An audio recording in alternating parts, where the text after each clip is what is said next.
name is Vichy Magic. This is MA. This here is my buddy Spaceman with the 2 name tags. Hope everyone's having a lovely evening. I am hidden behind his camera, and the thing is, let me turn this down first. There we go. Jesus Christ. Yeah. So here's the thing.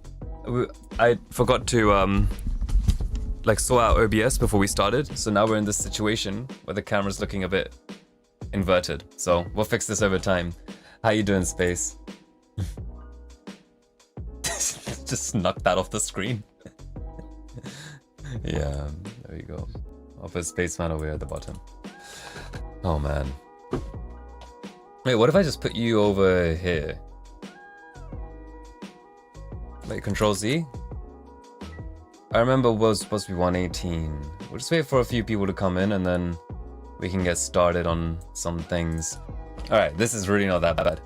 It's a bit weird because it's just like, it's a small head here, big head here. So let me see, maybe I can do that and then, okay, maybe not. I'll get your name tag back in here. 118, there we go. This is so scuffed, I love it. But yeah, alright, so, oh man, it's been a couple of weeks, man. Things have been going on over there on your end. You've been really busy lately, haven't you? With like family stuff. But what was the reasoning behind not being around?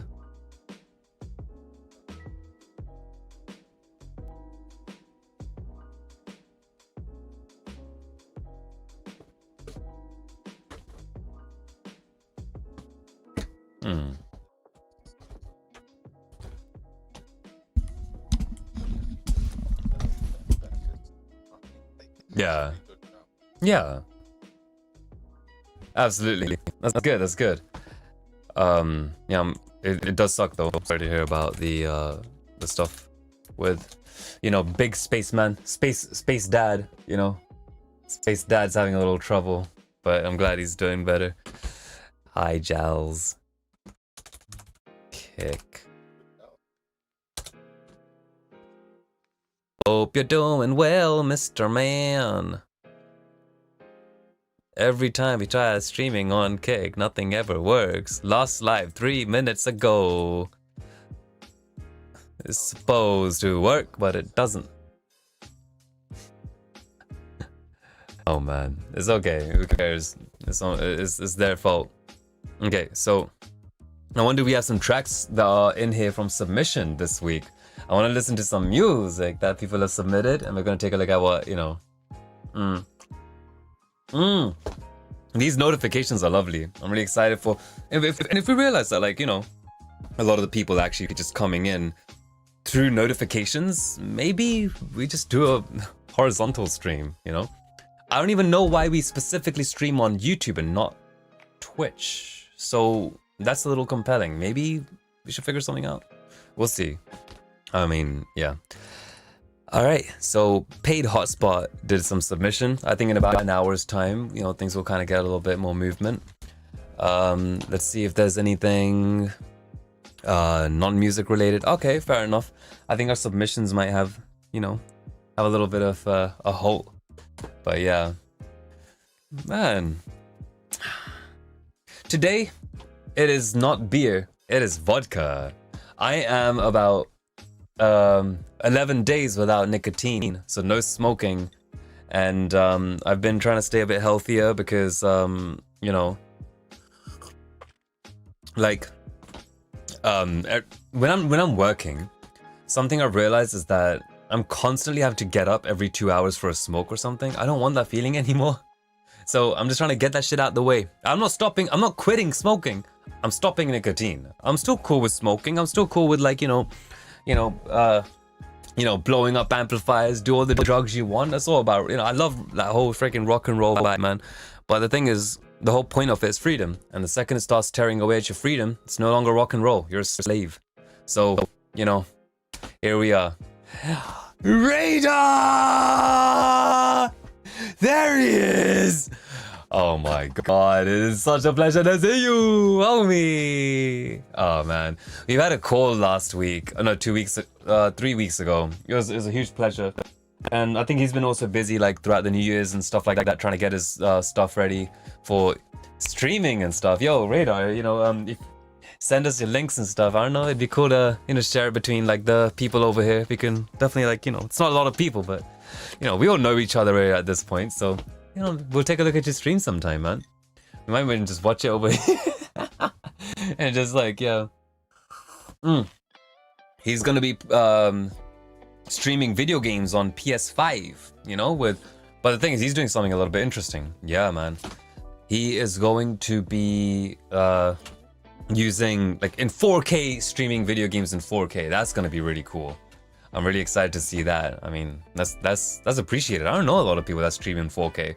I want to see what the bottleneck is. Is it like a you know, a bottleneck of like network latency and bandwidth and stuff? Like, why is streaming 4K in high resolution so difficult?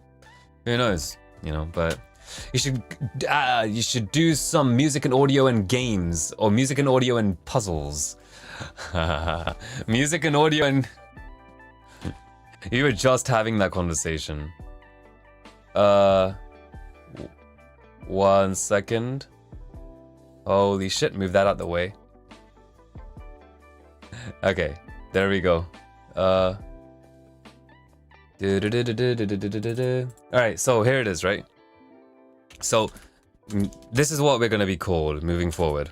Music and audio and games and puzzles and kazoos and geometry. Pistachio and oh my god, magpkgtp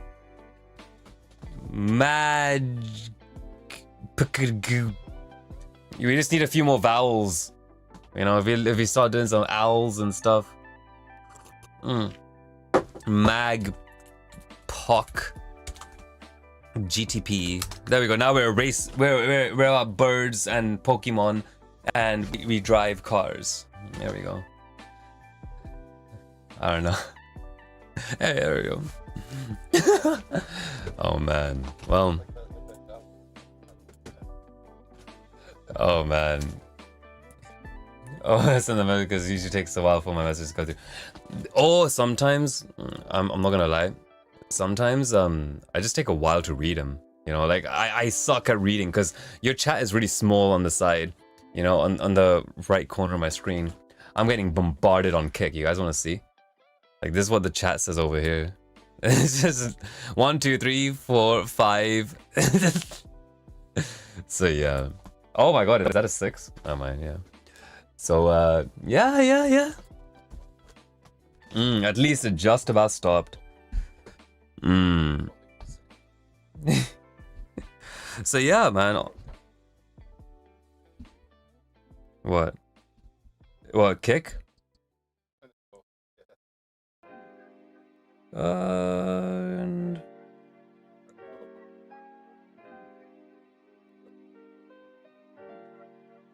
yeah.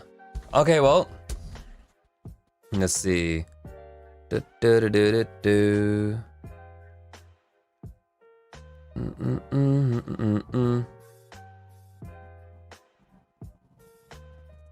Okay. What?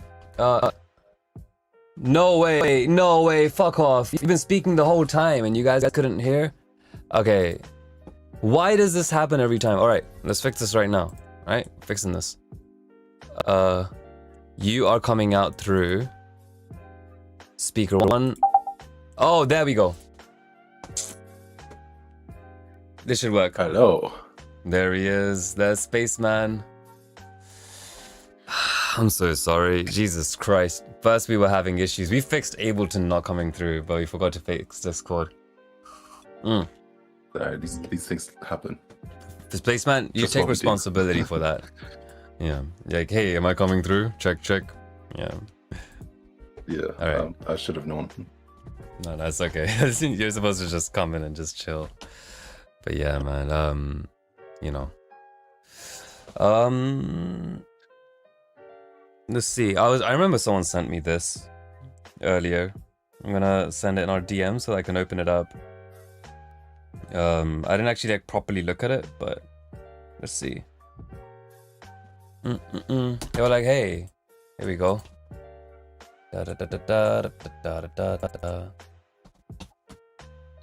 What's the second hand for? If you pay for my nails, you're gonna see them in this position.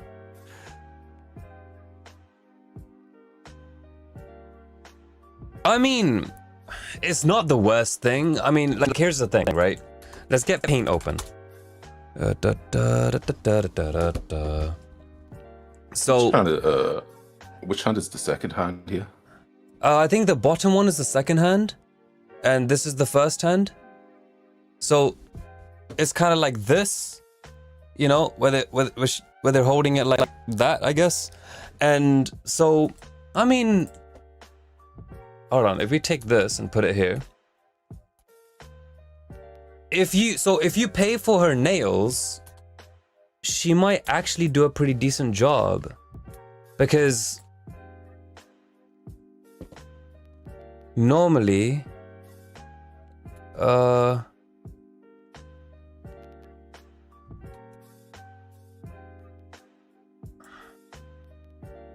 if you're in this type of situation where you have like some cables coming down like this, especially like, you know, so when I was in the position like this last time, I you know, I had a 1/4 inch in my hands, and so whenever we're taking a look at something like this, you want to remember that you're going, what do you call it? So there's this would be like a 1/4 inch jack type of thing. You can get an XLR cable like this too. So now here's the thing: whenever you're dealing with cables in this type of fashion, you want to make sure you're going in the direction of the spool. Now what this means is that basically whenever you have these cables in your hand, you'll notice that they have a natural curvature, and this curvature is there due to the fact that they are on massive factory reels. And when they are on these factory reels, what ends up happening is they're really tight. And considering the fact that, like, you know, this is, the cables are made of plastic, you know, the polymers like slowly rearrange at like a molecular level. It's not like they're using heat or anything necessarily to do that. It's just from stretching. And at the same time, some, you know, like things like copper and like the other materials inside of them, like you will have like quite a few layers inside of, you know, the inside of these 1/4 inch jacks. You have the conductor, you have the insulation, you know, which is like the dielectric layer. You'll also have the shielding, which is the noise defense, and you know, you have your outer jacket. Now, the thing is, even when we're looking at the conductive layer inside of it, what ends up happening is that when you hold things for that long, not only the polymers, but also like the spool itself within it starts to get like, you know, the shape fixed. And that's not a bad thing. We don't have to worry about like, oh, there's going to be stronger points and this and that. That's going to be okay. The weakest point of all of this is going to be your connector attachment. So this part over here. So the thing is, whenever she's going to be like, you know, as you can clearly see from this image, that she's, you know, she said that if you pay for her nails, she will spool your XLR cables correctly, right? As you can see over here. And so what happens is, the best thing to do is making sure that these cables are hanging parallel. Like these, what do you call it? These 1/4 inch, these connector parts are hanging parallel, right? And you go with the, yeah. So basically you have your copper signal wire inside of it, you know, the insulation, which is going to be, you know, the shielding, which is going to be a layer inside of it, the protective jacket, and as long as you have good soldering, you should be pretty good. Remember, the predominant thing that is making those things naturally curved is gonna be your what do you call it? Your is due to the outer jacket being under tension for a long period of time. Again, those polymers are going to rearrange. So yeah, that's pretty much it, man. So if you ever come across XLR cables or, you know, quarter-inch jacks or whatever, anything which is a bit like, you know, Is that spools- only necessary for the 1/4 inch, or is it also necessary for the 2.5 millimeters as well? Honestly, with anything, I would say that mostly you want to do it with the big cables. Look, if I let this cable go, you can see it has a natural spool, right? You see how it's like curving to one side? It's going to be a lot more prominent with something like it's this. resistant when, yeah. But because these are much thicker, it's going to be a little bit more difficult for it to become straightened over time, unless you're going backwards and you're bending it quite a lot, which you're generally not going to be doing, you know. Whereas with you know, You thin wouldn't want to wires, do that, yeah. those will go back into shape relatively much quicker. Yeah. So yeah, that's pretty much the, you know, cables. You know, we're looking at audio too, right? So you know, we're making sure. So yeah, I think she's doing a good job by keeping her hands separated.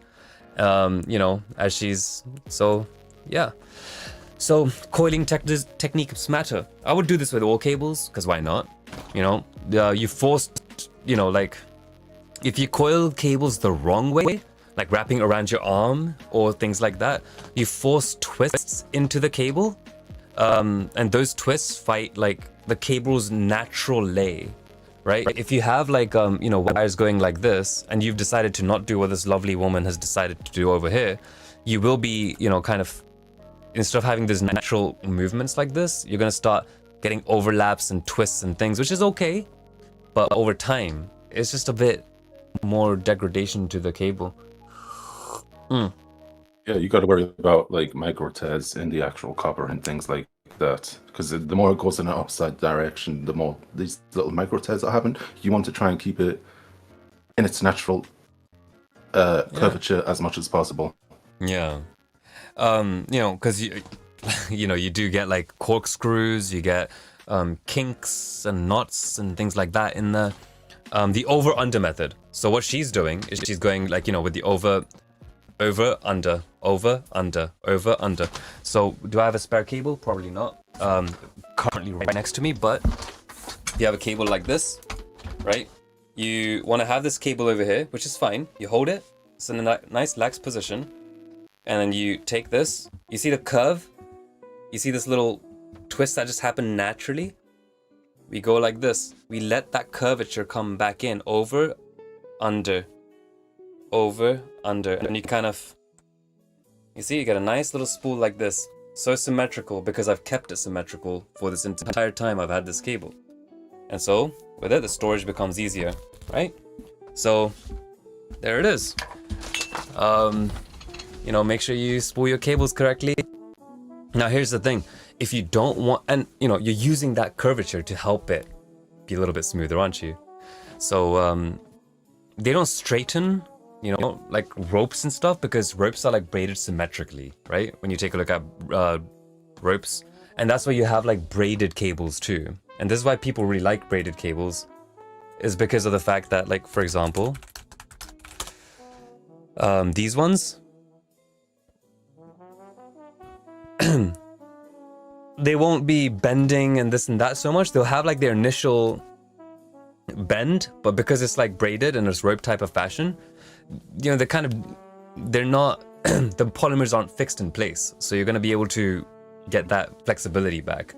They're designed to be like rotated freely. And these cables are like basically layered, they're bonded, and like they're directionally stiff. That's another issue too. So they can't really untwist naturally without stressing internal layers, right? That's something that you'll probably come across. So yeah, let's they, you know, a lot of these cables, guitar cables or XLR cables, or, you know, any types of like grounding or whatever it is, they lived on reels, you know, spools. And what do they look like? They look a little bit like cable reels factory, right? They were in things like this. There we go, right? So because of that, you know, they slowly started to set, you know, because they've been stretched along the way as well. Over time, internal layers of it they started to age unevenly, you know, whereas the outer layers started to age a bit more. And basically, bad coiling can basically make it worse. So physics, material science, it's not about luck, right? Just take care of your cables. And take care of your girls' nails too. Yeah. So, you know, if you you know, have a girlfriend or whatever and you do her nails, she says that she'll, you know, spool your cables correctly. I mean, I know what she was trying to do in this picture over here. You know, like, she was clearly just letting us know that, like, hey, you like your cables, don't you? You value your cables, don't you? So yeah, that's why she left that to the imagination. But yeah, you know, like, it's pretty safe for work, I think. You know, throughout this entire thing, you know, we've not like gone one thing inappropriate. Pretty simple, right? And you know, just like you know, you'll notice, like we said, that your cables will start leaning left or right, you know, just like your dick. Anyways, so next up, we will probably take a look at some previous submissions and let's see if there's anything cool in the submissions. Did we watch Has Been? No, we did not yet watch Has Been Hotel. We still need to, but man, these 2 weeks have been crazy. Spaceman's been dealing with some stuff. Family stuff. Yeah, I've just been trying to go on my little health kick. I've been making sure that I am going to the gym, I'm going for my run, going to the swimming, and hitting the sauna at least once every 2 days, if not 3. Yeah, so I'm trying to go at least 3 times a week. 3 to 4 times a week, yeah. It's kind of the goal. So yeah, we've been dealing with a lot of... It's a good goal. Yeah, it's been fun. It's been fun. I like it. Actually, I've been suffering, but it's okay. It's okay. It's good suffering. It's enjoyable suffering. It's good to suffer. It's good to suffer. Hell yeah. Speaking of suffering, let's take a listen to... Oh, no, that's mean. The opposite of suffering. Let's take a listen to Radar MC's track. Yo, what up, Franyat? There he is. It's Franyat! Yo, good to see you, homie. Oh, man. So lovely to see you. Oh, notifications. On my YouTube.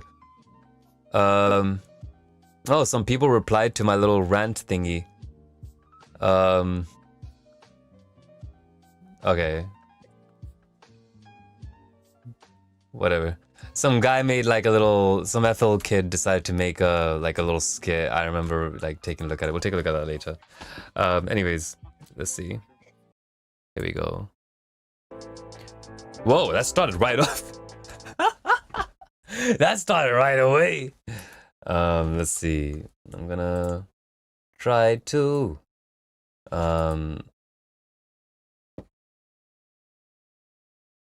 okay.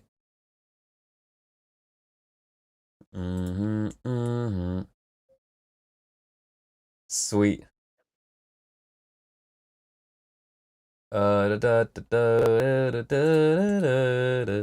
Okay. History. Is this okay, cool. All right. Here we go. All right, let's take a listen.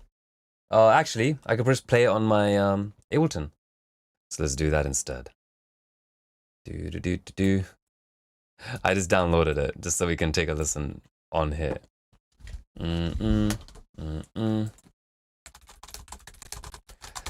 Okay, let's see. Control Alt B. Here we go. You guys can hear that.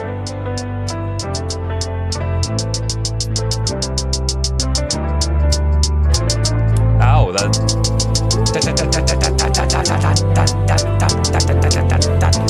Holy shit. It's like military hats.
Ooh.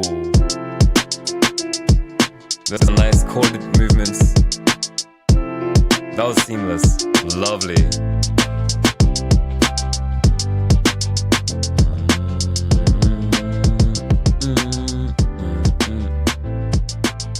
That wasn't really necessary. Whoa. Is that a different song?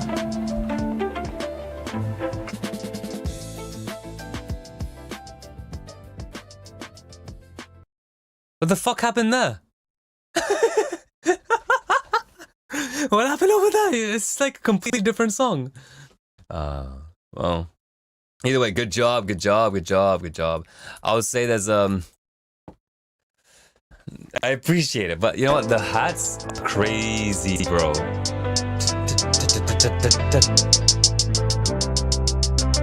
Yeah, there's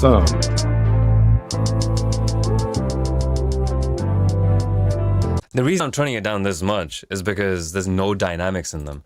So by turning it down a lot, it's kind of like saying, hey, this is a really far away thing. That's why you can't hear the perception of how, like, you know? So, yeah.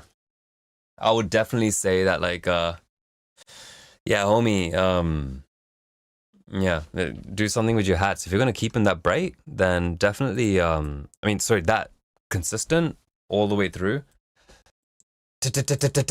Maybe find a different pattern. I wouldn't use this pattern for this hat unless it was extremely quiet.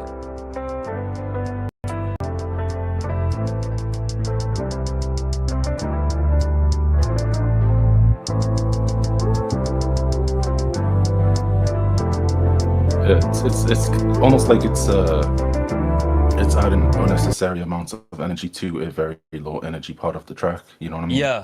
Yeah. And that energy is all the way in that harsh region, right? Instead of it being like this.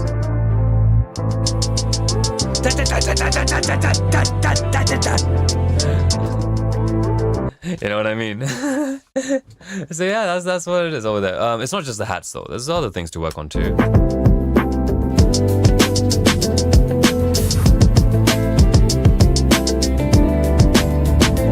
I can't tell what's going on in this instrumental because that hat is so distracting.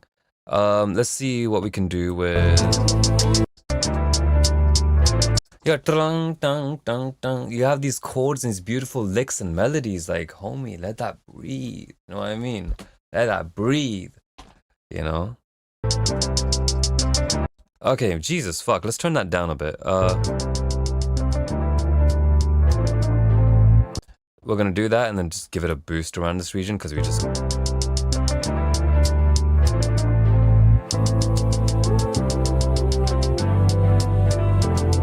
Okay, so you have a lot of this rumbling over here, which is not too bad. Let's just lower the sides a little bit over here. And as a compensation, we'll increase the bass, like in the mids. Actually, it might not even be necessary. And you have all these like pianos. What is going on here?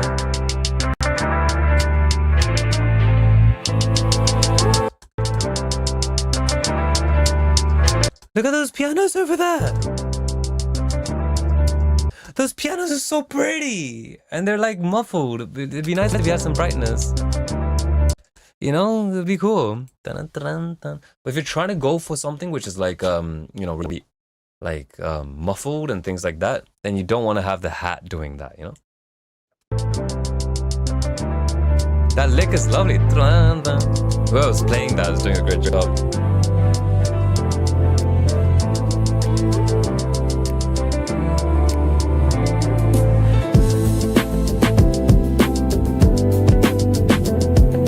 If you want to do width in this lower region, I wouldn't do it for your piano, my brother. I'm just saying, not for the piano. Like you have this the wide thing that you've got on your piano, or whatever this is. This is what's in your low mids. What is this? What is this? You know what I mean? Can you hear the wide the sides? But see, if you're trying to go for something a little bit boom bappy, then why not, you know, do that shit to the kicks? You know, like look, in boom bap, you have something which is a little bit like let's see if I have the oh wait, this is something else. Oh my god, I got to tell you about this issue, dude. Oh wow, this was horrible.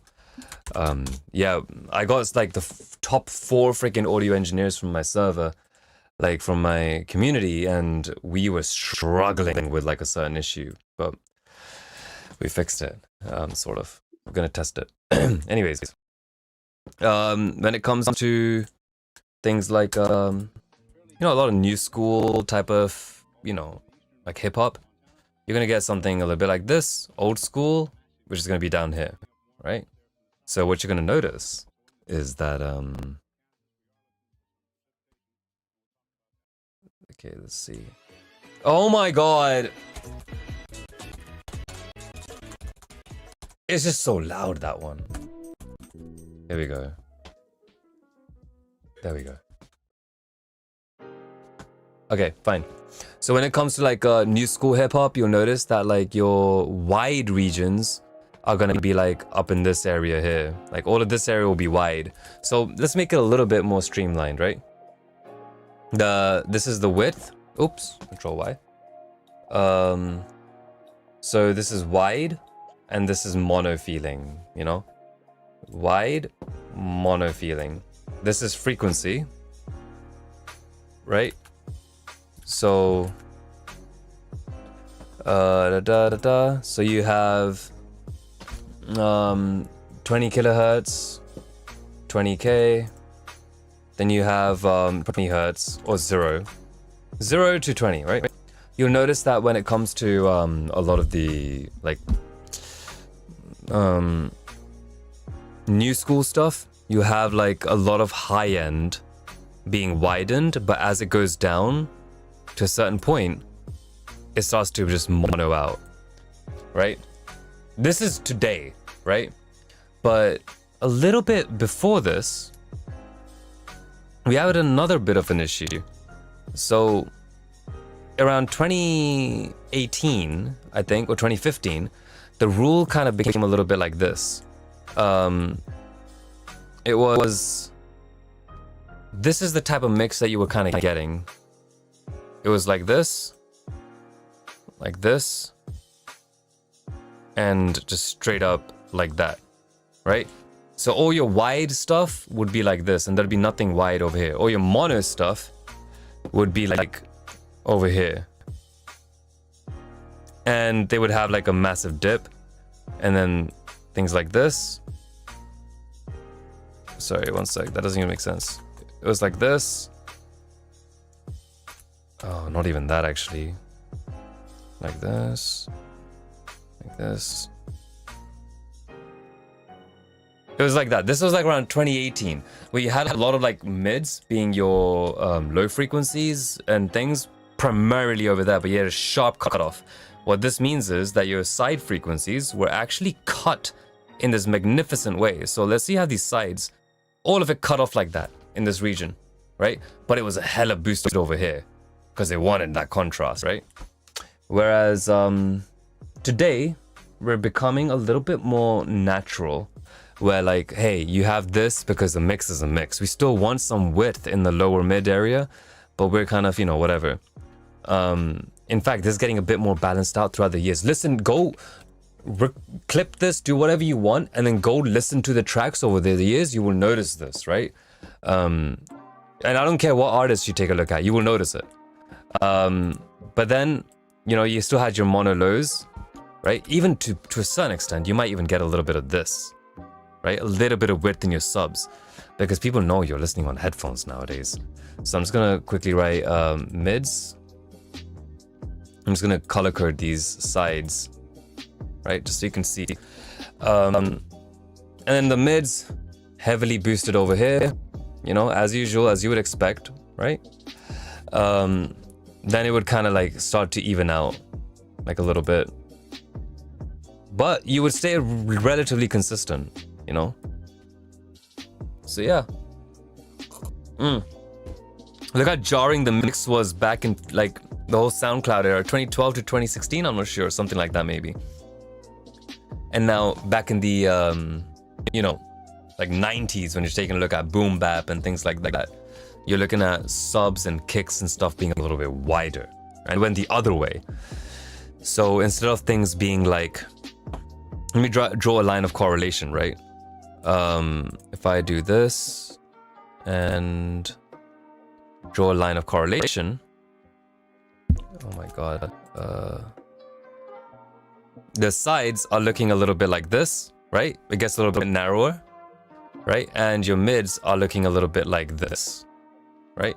And then you have your mids over here in the 2016 area. Sorry, the 2012 to 2016 area. And you'll notice it's a little bit like this, you know? Whereas the highs are like freaking almost like this, you know? Like it's so much wider on the highs, and then this area is like that. Now, in the 90s, it was the opposite, where you have a lot of the sides being a little bit like this, right? Your high frequencies being a little bit more. Hold on, let me do this.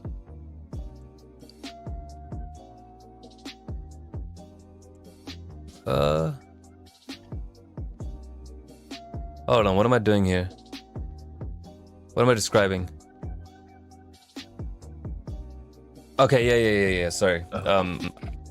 You know what I'm saying? I kind of locked, like, ADHD'd out.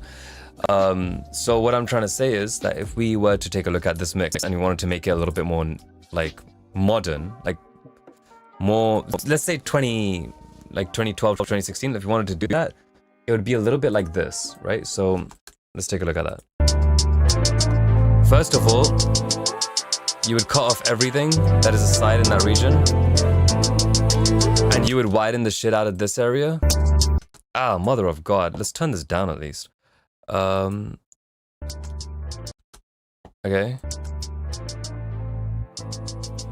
A lot of width. But honestly, like, we do need to fix that fucking...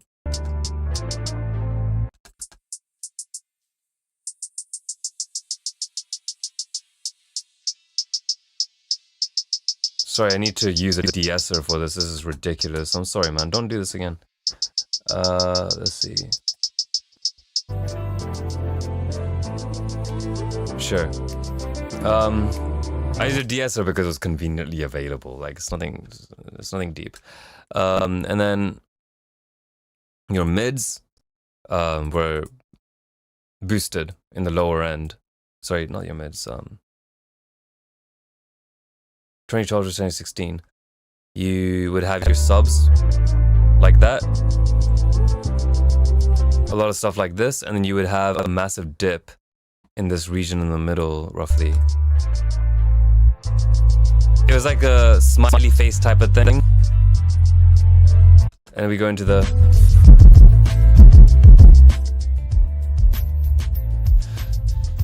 We're forcing something right now. That's why it sounds really fucked, right?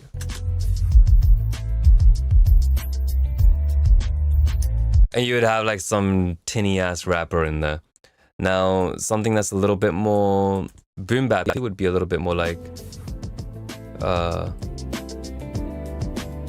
those kicks would be widened without those resonances.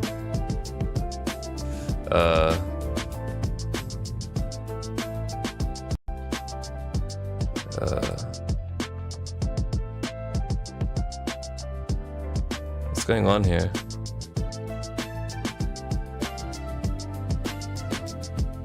Whatever. Without this resonance, ooh, you know, whatever, you'd have the kicks doing boo boo and the width. And then your high frequencies, like, they would be they'd be staying in the mono region. They wouldn't be like that. And then the sides would be dipped. For percussion especially, you know? So it really depends on what type of vibe you're going for with this. But yeah, no, we said that we'd be doing some stuff, right? So we'll take a look at that in a bit more detail when we take a look at your track, when we see all of the things individually. Yeah, like all of your tracks individually. I hope this is one of the first ones we work on. I think we'll have a good time. All right. Well, this is that one. Let me see if there was wait, what else was there? There was more to it. I had some other things in mind.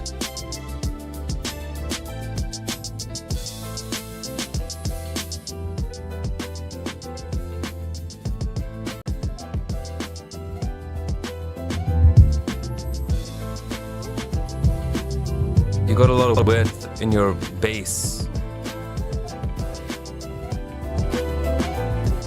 But then when we dip the bass out, your mids go away. Your bass is too wide.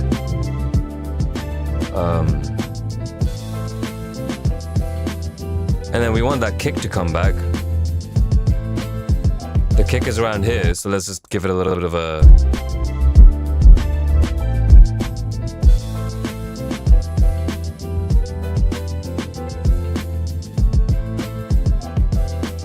Let's get that snare back up.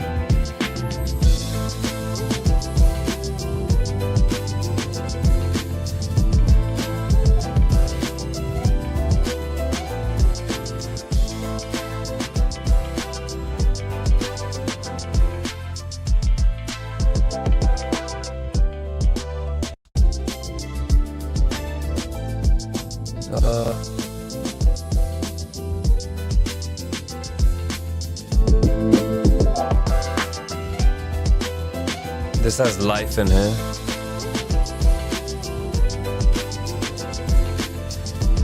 Yeah.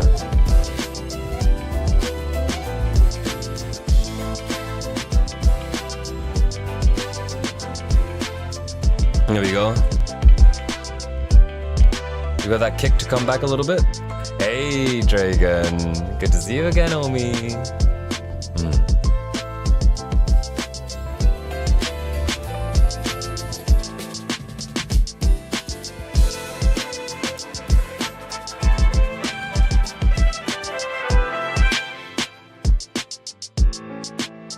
If it's not serving, I'm thinking maybe it should be dipped a little bit.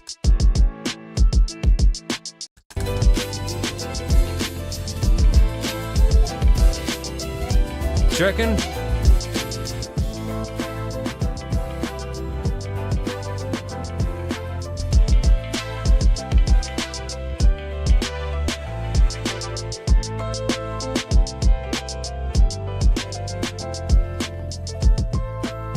Yeah, see, you get more elements out, right?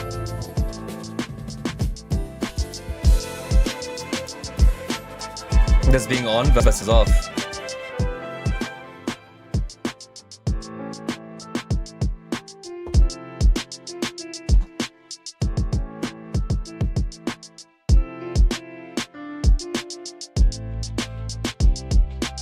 And we did an EQ, like this is, you know, like we did on an EQ. Honestly, I've been doing like these quote-unquote demonstrations on the EQ so fucking frequently. I might get so good at it that this is just what I might end up doing for like masters. You start mastering from now on, just everything in EQ. Yeah, yeah. Hey, no, hey, can you master a track for me? Yeah, just throw on an EQ. Hey, and then pay me $150. TY SM. TYVM, TTYO. Yeah. But yeah, no. Obviously not. But you know, like, no, this is not what you want to do for mastering anyways. This is called stereo busing. It's not even like mastering. Mastering is a whole other process. Should we go over that real briefly? You know, should we go over what mastering is? Because I know there's a lot of people who don't know exactly what it is. So it might be a good idea to kind of discuss. So, what does everyone think? There is. Go on. Sorry. I was just going to say, I feel like there is some kind of overlap between what people perceive as mastering and what people perceive as mixing, and they kind of get them mixed up a little bit. So it's definitely worth getting into. Yeah. So what do you guys think mastering is? In the people in the typey thingies, you know, the people who are able to type. What do you guys think mastering is? In about 3 minutes, we will explain and go over every idea. You know, so take your time. When the time hits 55, we'll go over every idea, discuss, and see where it's applicable. So take your time, 4 minutes. 3 now. Yeah. It's going to be compelling hearing what people are thinking is the mastering process of music. And Spaceman, I have a feeling that you're going to have a pretty good idea about this because you've actually helped me create, a program specifically for metadata.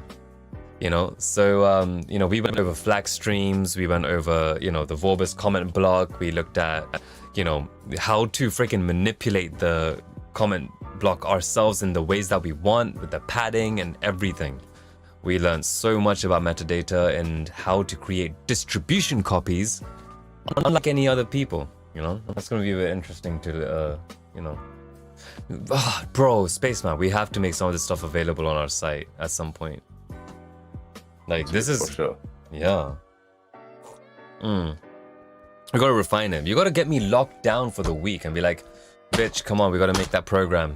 Finish the metadata thing so that people have something to work with, That'd be amazing.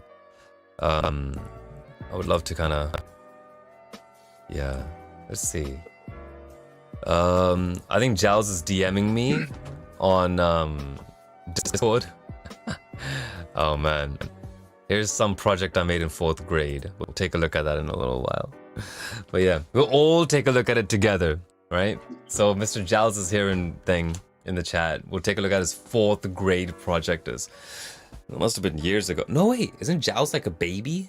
4th grade, isn't that like a year ago? Like 4 years ago?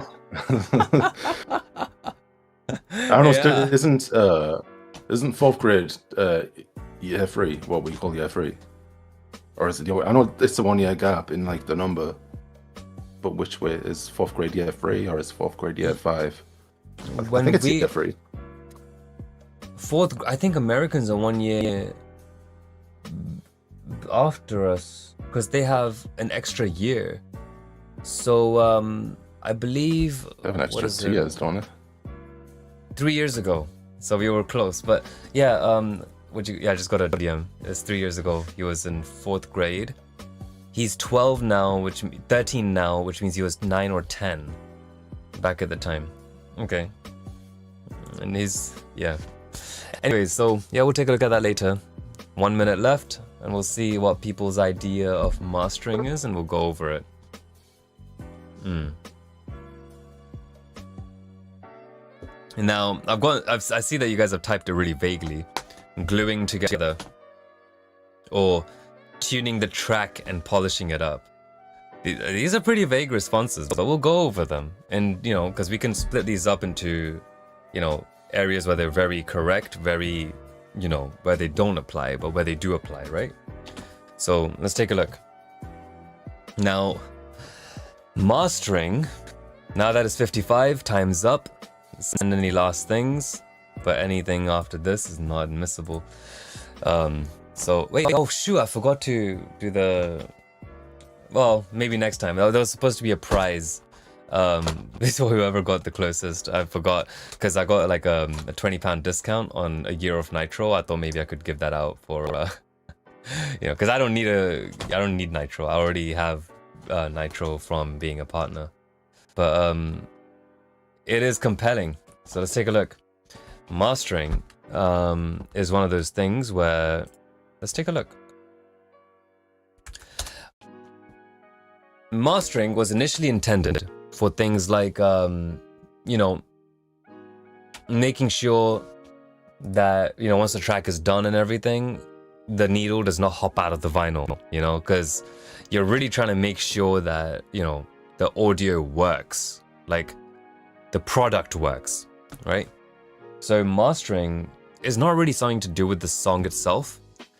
It's not even necessarily to do with audible hearing differences and whatever, right? The most that we can take it to audible is when you're mastering an album, but we'll come to that in a little bit. So when let's take a look at what mixing is. Mixing is your entire track done, right? The final track ever, on how it's gonna sound, and everything. That is mixing. All the stuff you put in your quote-unquote master channel, that's not a master channel. Whoever calls it a master channel doesn't know what they're doing. And I think, wait, hold on. Doesn't FL call it a master channel? I was waiting for you to bring up FL just now. Master channel? You're kidding, right? This is not a master.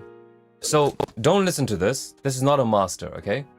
This is called a master, but it's this is bullshit. There's no reason to call it a master. What it actually is. I would assume when they use the word master, they're not necessarily using it in that kind of way, even though it can cause confusion because we are talking about music. I think how they mean master in this kind of sense is more like a master-slave kind of relationship between like all the other channels and that channel. You know what I mean? Like it's the master of the channels, not the master of the channel that creates the master copy of the song. You know what I mean? You know what I think it is? I appreciate your perspective, and I'm not dissing FL Studio users because I know some very freaking creative FL users, and they're really good at making tracks. I know some FL users that are like, better than, I'd say like some of the best FL guys that I know. They also use like, stupidly enough, Pro Tools, but like another DAW alongside it for mixing and whatever. But so here's the thing. FL is calling it master, and I think I know why they're calling it master. Because the people at ImageLine, what they like to do is inflate egos. Like that's their main job, is to make people feel like they're smarter than they are, right? Like you have this thing called patcher, right? People are gonna call that like, oh yeah, we have audio engineering because there's cables in it. There's no, what? Like, but if I'm getting FL people thinking they're doing audio engineering because of the fact that they're using patcher, right? So they will think this is complicated, right? But this is not complicated. Look at these. The point of this is to make people feel like they're doing engineering and all this mathematics and science and mastering. That way they can go up to people on Fiverr and say, hey, I do, mastering for $5, It's not there to, it's not the FL guy's fault. This is not a master channel. This is this thing over here. Wait, where did it go? This thing over here is not a master channel. This is a stereo bus. This is not mastering. On the really off chance that you might be doing your master only requires like a true peak limiter, on the off chance that is the only thing that you'd ever require, then yeah, technically you could say it's a master, but I promise you no one uses it as a master. Everyone in FL Studio uses this as a stereo bus, right? So this is not a master channel, this is a stereo bus. It's like saying that, let's see, I need a metal. So, we have an entire car over here. This is a vehicle, this is a that, but I only needed like a little bit of aluminium.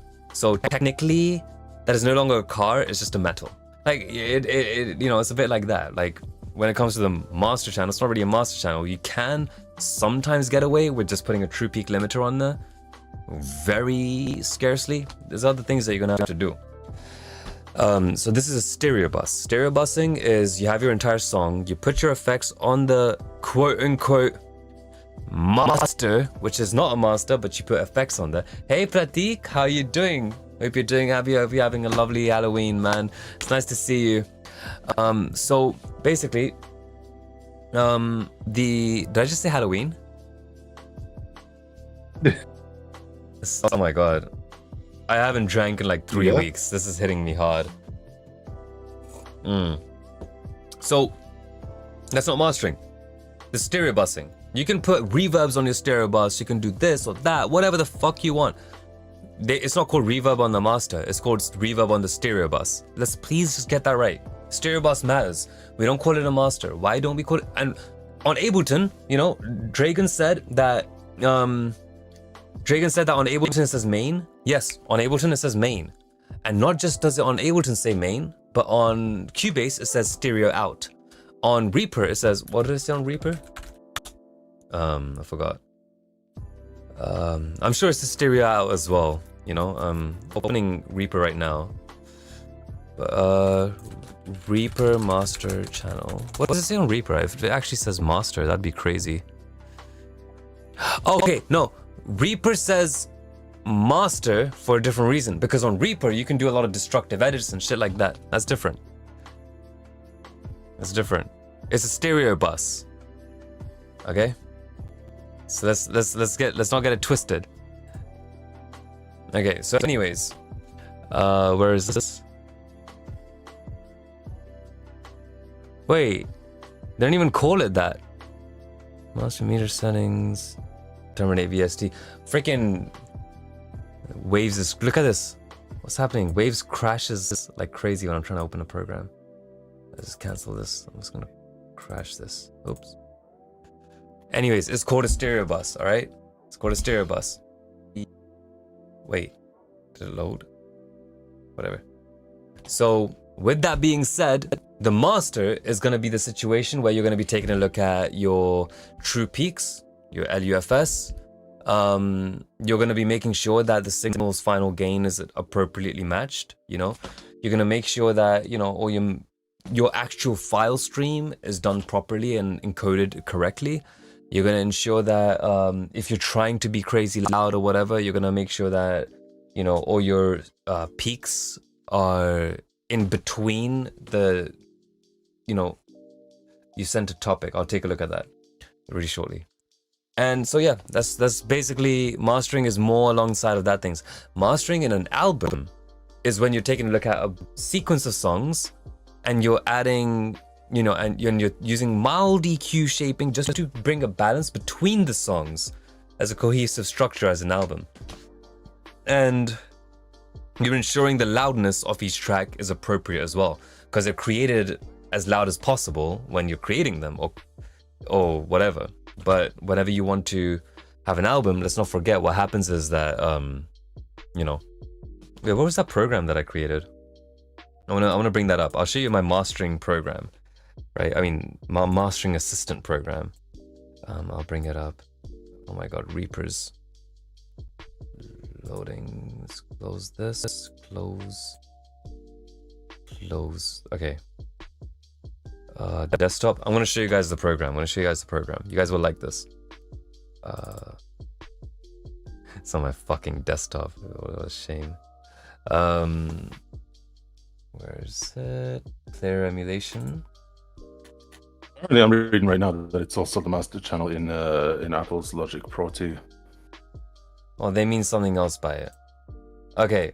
Oh, did it? Here it is. So this is the program that we've been working on, right?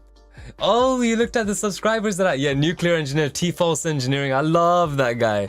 I gotta show you guys that. If you know, Pratik, if you're looking at that too, I gotta show you guys. I subscribed to him on this channel because he makes me laugh. He's pretty endearing. I'll show you how ridiculous he is in a minute. But check this out. Like, I'm gonna show you guys something. If I go on music and get some exemplars. So I have this file over here. I'm gonna quickly import. Oh, I'm gonna do multi-track, right? I'm gonna import no master and peak drop vocals, right? This is what you're gonna want to see.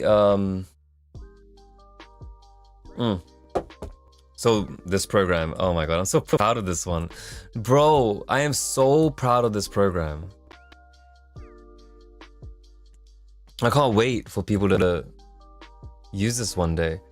It's got everything that we wanted. I'm gonna minimize the other stuff. Yeah, okay. Alright, so in this program, bro, this is ours. This is M&A, bro. Okay, so what is happening over here? Oh, thanks for subscribing. Okay, so check a look. We have two different tracks over here, right? If we click on Spotify, that means that, what does Spotify want? Spotify wants our track to become negative 14 LUFS, right? Spotify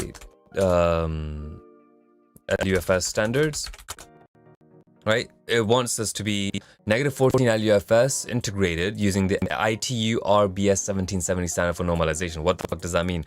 ITUR, International Telecommunications Union, Radio Communications Broadcasting Service 1770 standard for normalization. And we can actually access that documentation right over here, right? This is the BS707050. This is, let's take a look at PDF, right? Yeah, here we go. Broadcasting Service, BS Series Broadcasting Service, ITU, International Telecommunication Unions, Radio Communications Sector, so ITUR, Broadcasting Service, all right? So this is to do with the International Telecommunication Union. The ITU is an organization that is under the umbrella of NATO, right? And basically it is to do with how the rules, how this specific document is to do with how algorithms to measure audio program loudness and true peak audio levels. Now here's the thing. Why does this thing exist? I mean, loudness is so freaking subjective, right? Extremely subjective. Like sometimes things are loud, sometimes things are not, but there's no such thing as loudness because it's so subjective. The whole point of engineers is to turn intangibles into tangibles, right? Like that's the whole point of engineers. What does loud mean? What does it mean when something has that 0 dB FS? Is that loud? All right, well, let's take a look at that, right? So we're gonna take a little bit of the signal, right? We're gonna take a look at this dB meter, right? Right over here, put it over here. And what we're gonna do is we're gonna take a little bit of this little click, right? We're gonna take this little click. You tell me, what is louder? Where did it go? Alt F, there we go. Oh wait, it's detecting things from external in, no input. Okay. Let's see if we take this. All right, and I'm gonna take a little bit of this over here, right? I'm gonna turn this over here. What feels louder? This thing over here. All right. This thing. Does that feel loud? Or does this thing feel louder? Well, let's actually crank it higher. What feels louder? This? Or that? Which one felt louder? Obviously, this felt louder, right? Right? Well, it's a bit goofy, right? Because if you take a look at the dB meter over here, it says that this one over here only gave us a peak of 2.64 decibels at full scale. Whereas this one over here, the little click gave us 23.2. So technically we're all liars, right? Because we all said the second one was louder, right? No, that's not how it works, turns out, right? Because there's a lot of things to take a look at. It's not, the point is the meters aren't gonna tell you objective loudness, like what does actually feel loud or not. So what we're dealing with over here is people saying that, hey, maybe decibels in terms of wattage or full scale or whatever, dBu, whatever you're using, isn't really necessarily a good indicator for what is loud in a song, right? So this is, and not just in a song, but in all digital media, like in terms of your advertisement. Do you guys remember when you guys used to watch TV, right?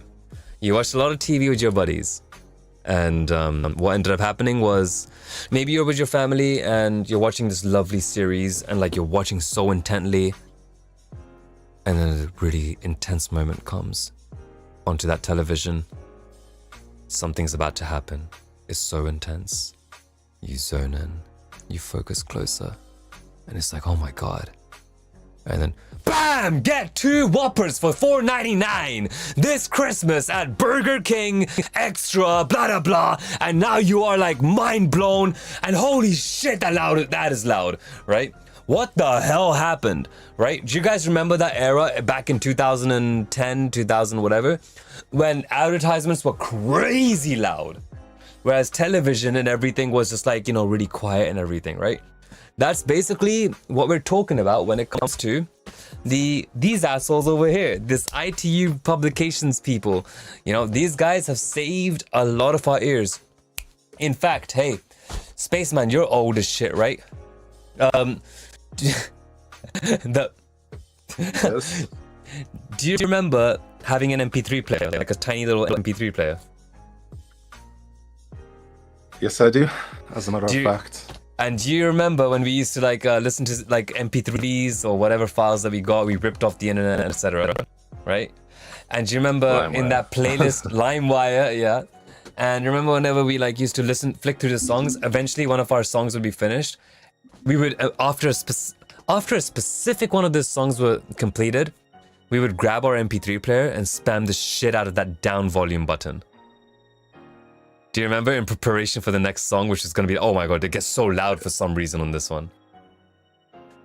Yeah. I remember that. Yeah. Blow your ears out.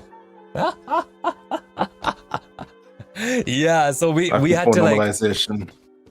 Yeah, before normalization, we had to hold our phones or little MP3 sticks or whatever, and as soon as the song was about to come on, we had to go clap, clap, clap, clap, clap, clap, clap, clap, clap, clap, clap, clap, click, click, click. And I'm gonna go upwards a little bit. So that was, you know, because some of these tracks were so fucking loud. So in about 2011 or 2013, you had the ITU making this documentation. This is the 2023 version. It's been developing over time. They're improving algorithms. So how does this work, right? We've come into the situation where, you know, how do we measure the loudness of a certain media? That's what this is about. Well, we both know, all of us here, we know that it is not to do with the DBFS or any DB thing like that. We know that's not how it works, right? Look, it even tells you in the assembly what the issue is. It says here, right? The modern digital sound transmission techniques offer an extremely wide dynamic range. Of course they do. You know, a lot of the things that we listen to are speakers and whatever. Everything that transmits audio and sound, modern stuff, gives us wide dynamic ranges, right? And I can prove that to you right now, right?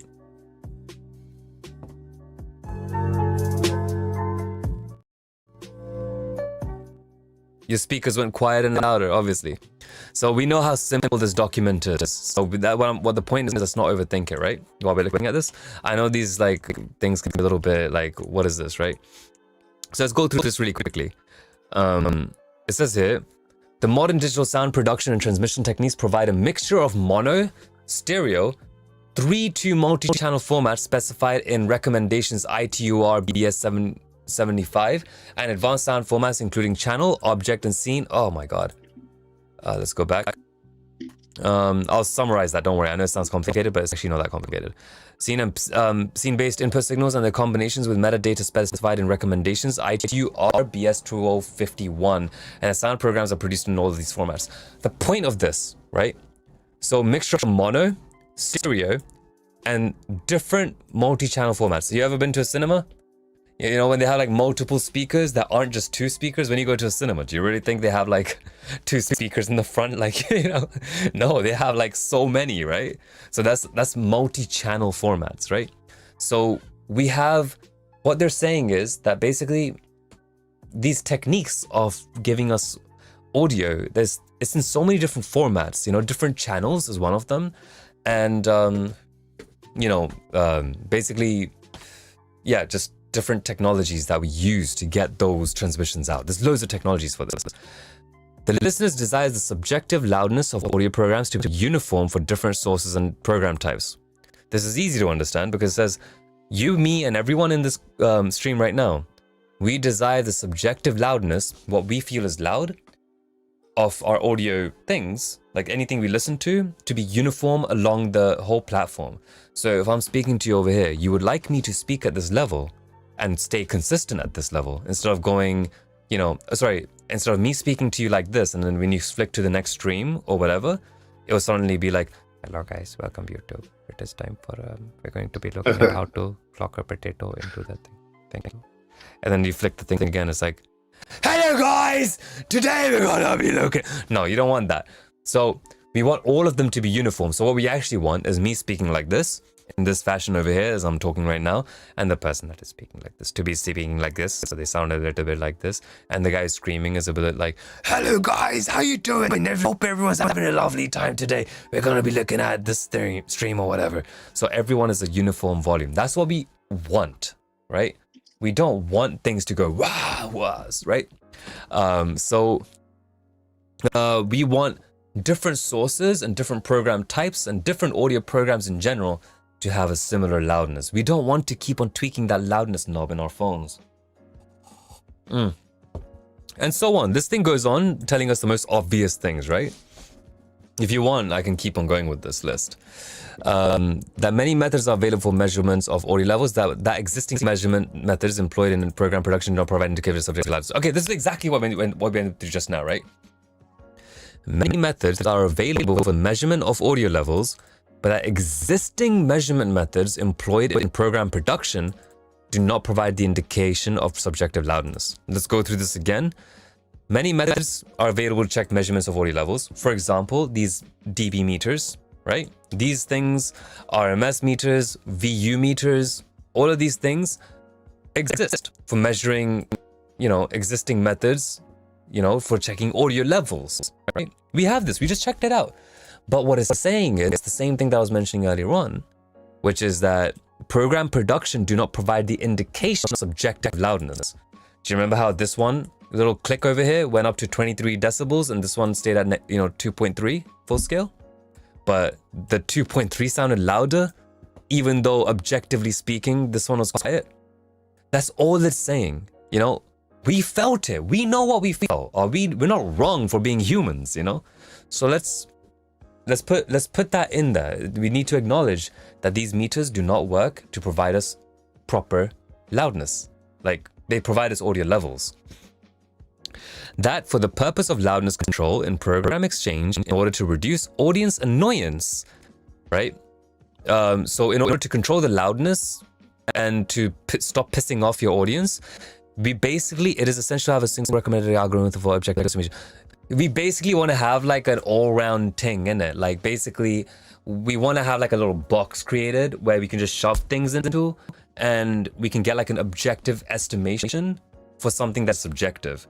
Basically, loudness, the thing that we saw, is very much a subjective thing, but that objective thing wasn't really correlating with our subjective, right? So what this is saying is, hey, we need something that can correlate the shit that we felt when we heard that click versus the 2.3, So, even that click felt like it was like -7 or -8, and that, louder feeling one was actually, it felt like it was at 0.0 decibels full scale, as loud as it can get. We want to have a system that allows us to actually give us a number that gives us the thing that we actually feel. Not the shit that we just went through right now with this DAW invalidating our subjective feeling or perception of the audio, right?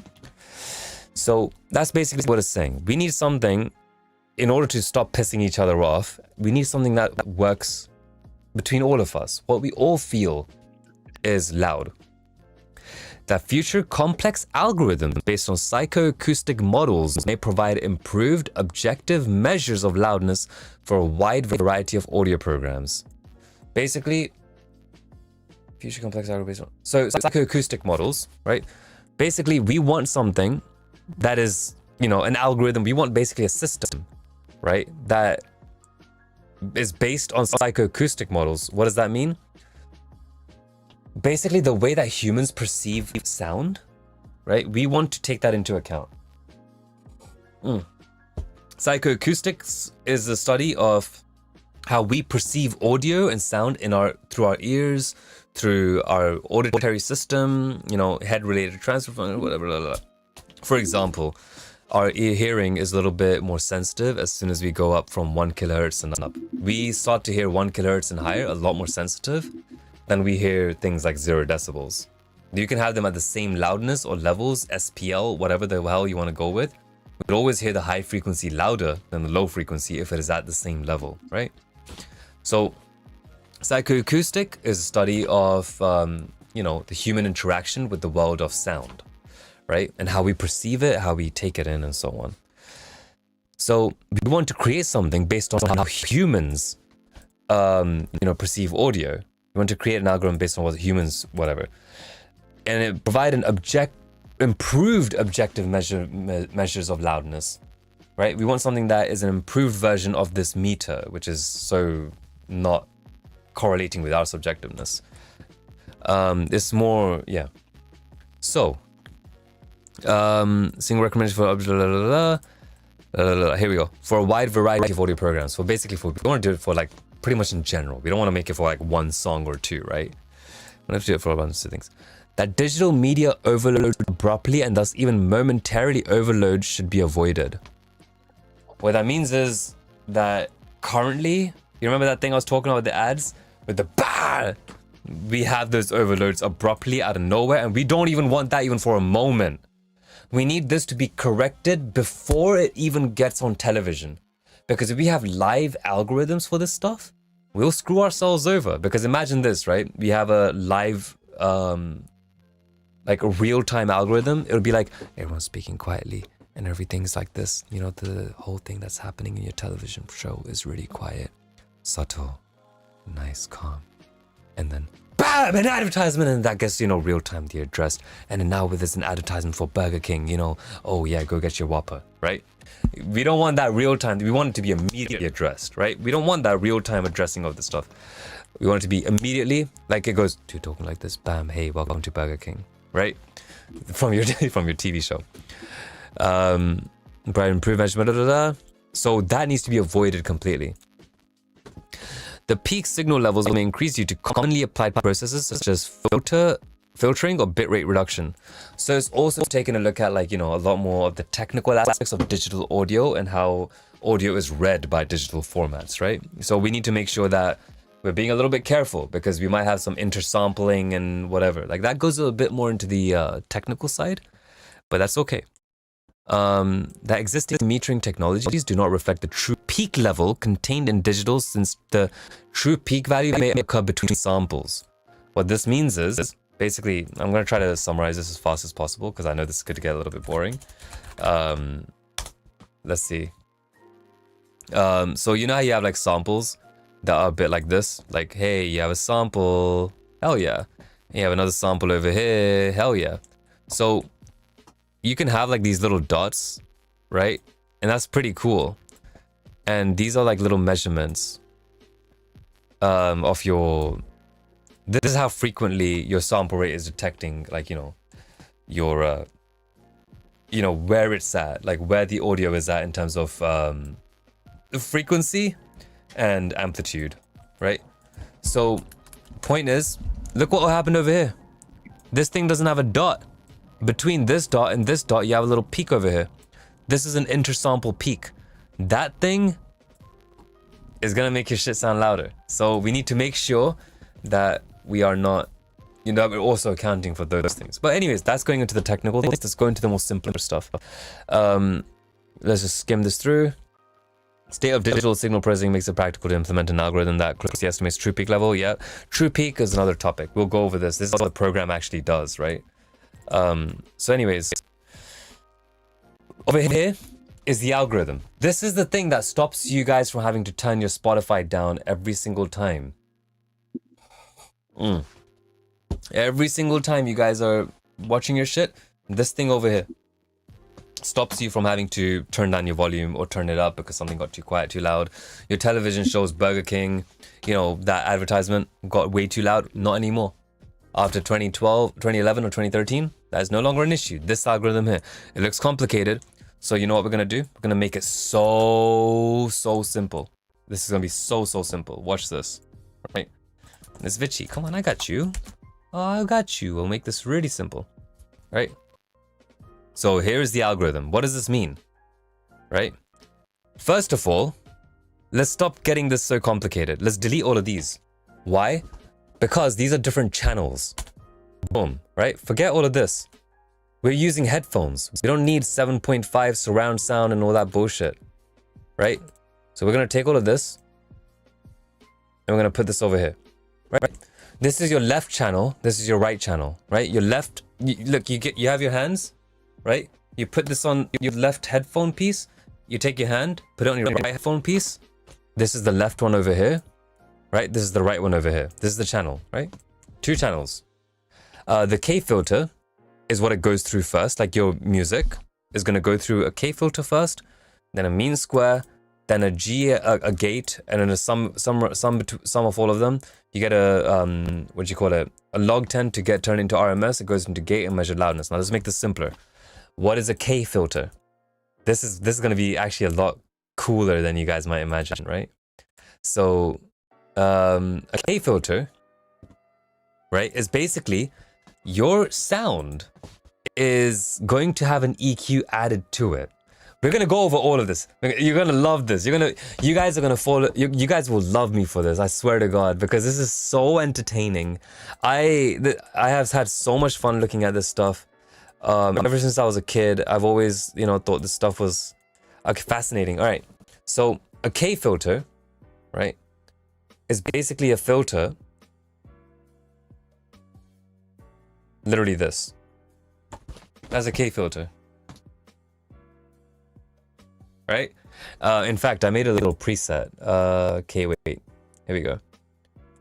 312. Yeah, it's about this is a K filter on the right hand side. The left one over here, this filter, is the RLB filter. Revised low B weighted filter. So what happens is your song will go through this EQ setting. What that means is your song will be boosted in the high end. Why? Because this is like a close, rough estimation as to how humans hear sound. We hear higher frequencies louder. Lower frequencies, we don't hear them as loud, so we just roll it off. We want to get a signal that is best representing how we hear sound, right? So let's say we have, Radar MC's track over here. And if we turn this EQ on, right? Let's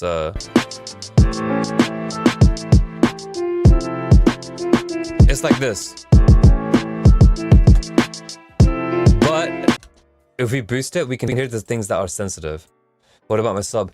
You don't need to worry about the sub. Again, this is just for giving you a number, right?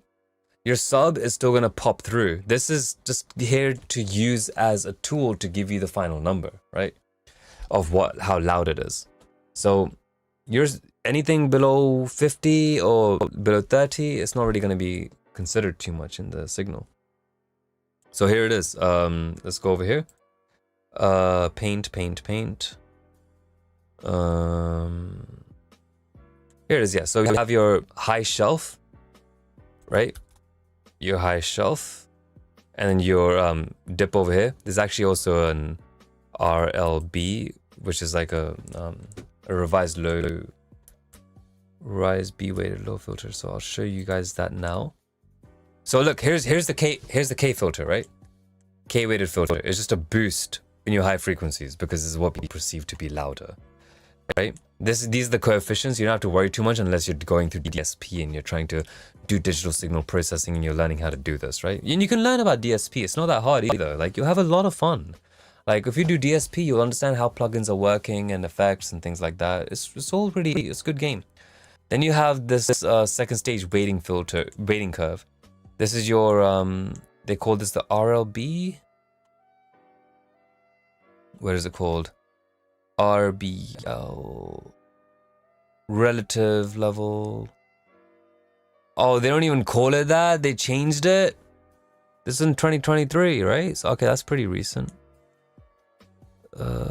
Whatever.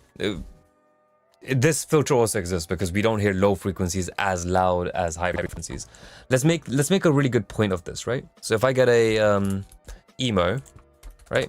What I'm gonna do, I'm gonna get this really trash ass plugin, right? And we're gonna use this. So this plugin is gonna play negative 12 dB. Right? I'm so sorry, guys. I know this is gonna be a little bit annoying, but it's also pretty informative. I think you might have a good time with it. So let's say, for example, if I click on a sine wave, and I turn this on, that's loud, right? Let's go to negative 20. But if I turn this lower,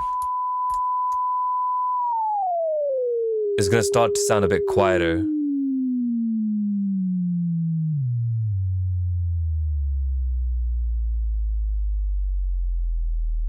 That sounds quieter. You can hear my voice a lot clearer. Whereas if I do something like this, it's gonna start getting a bit louder and a little bit more irritating to perceive. Now my voice is getting a bit. I think You see that?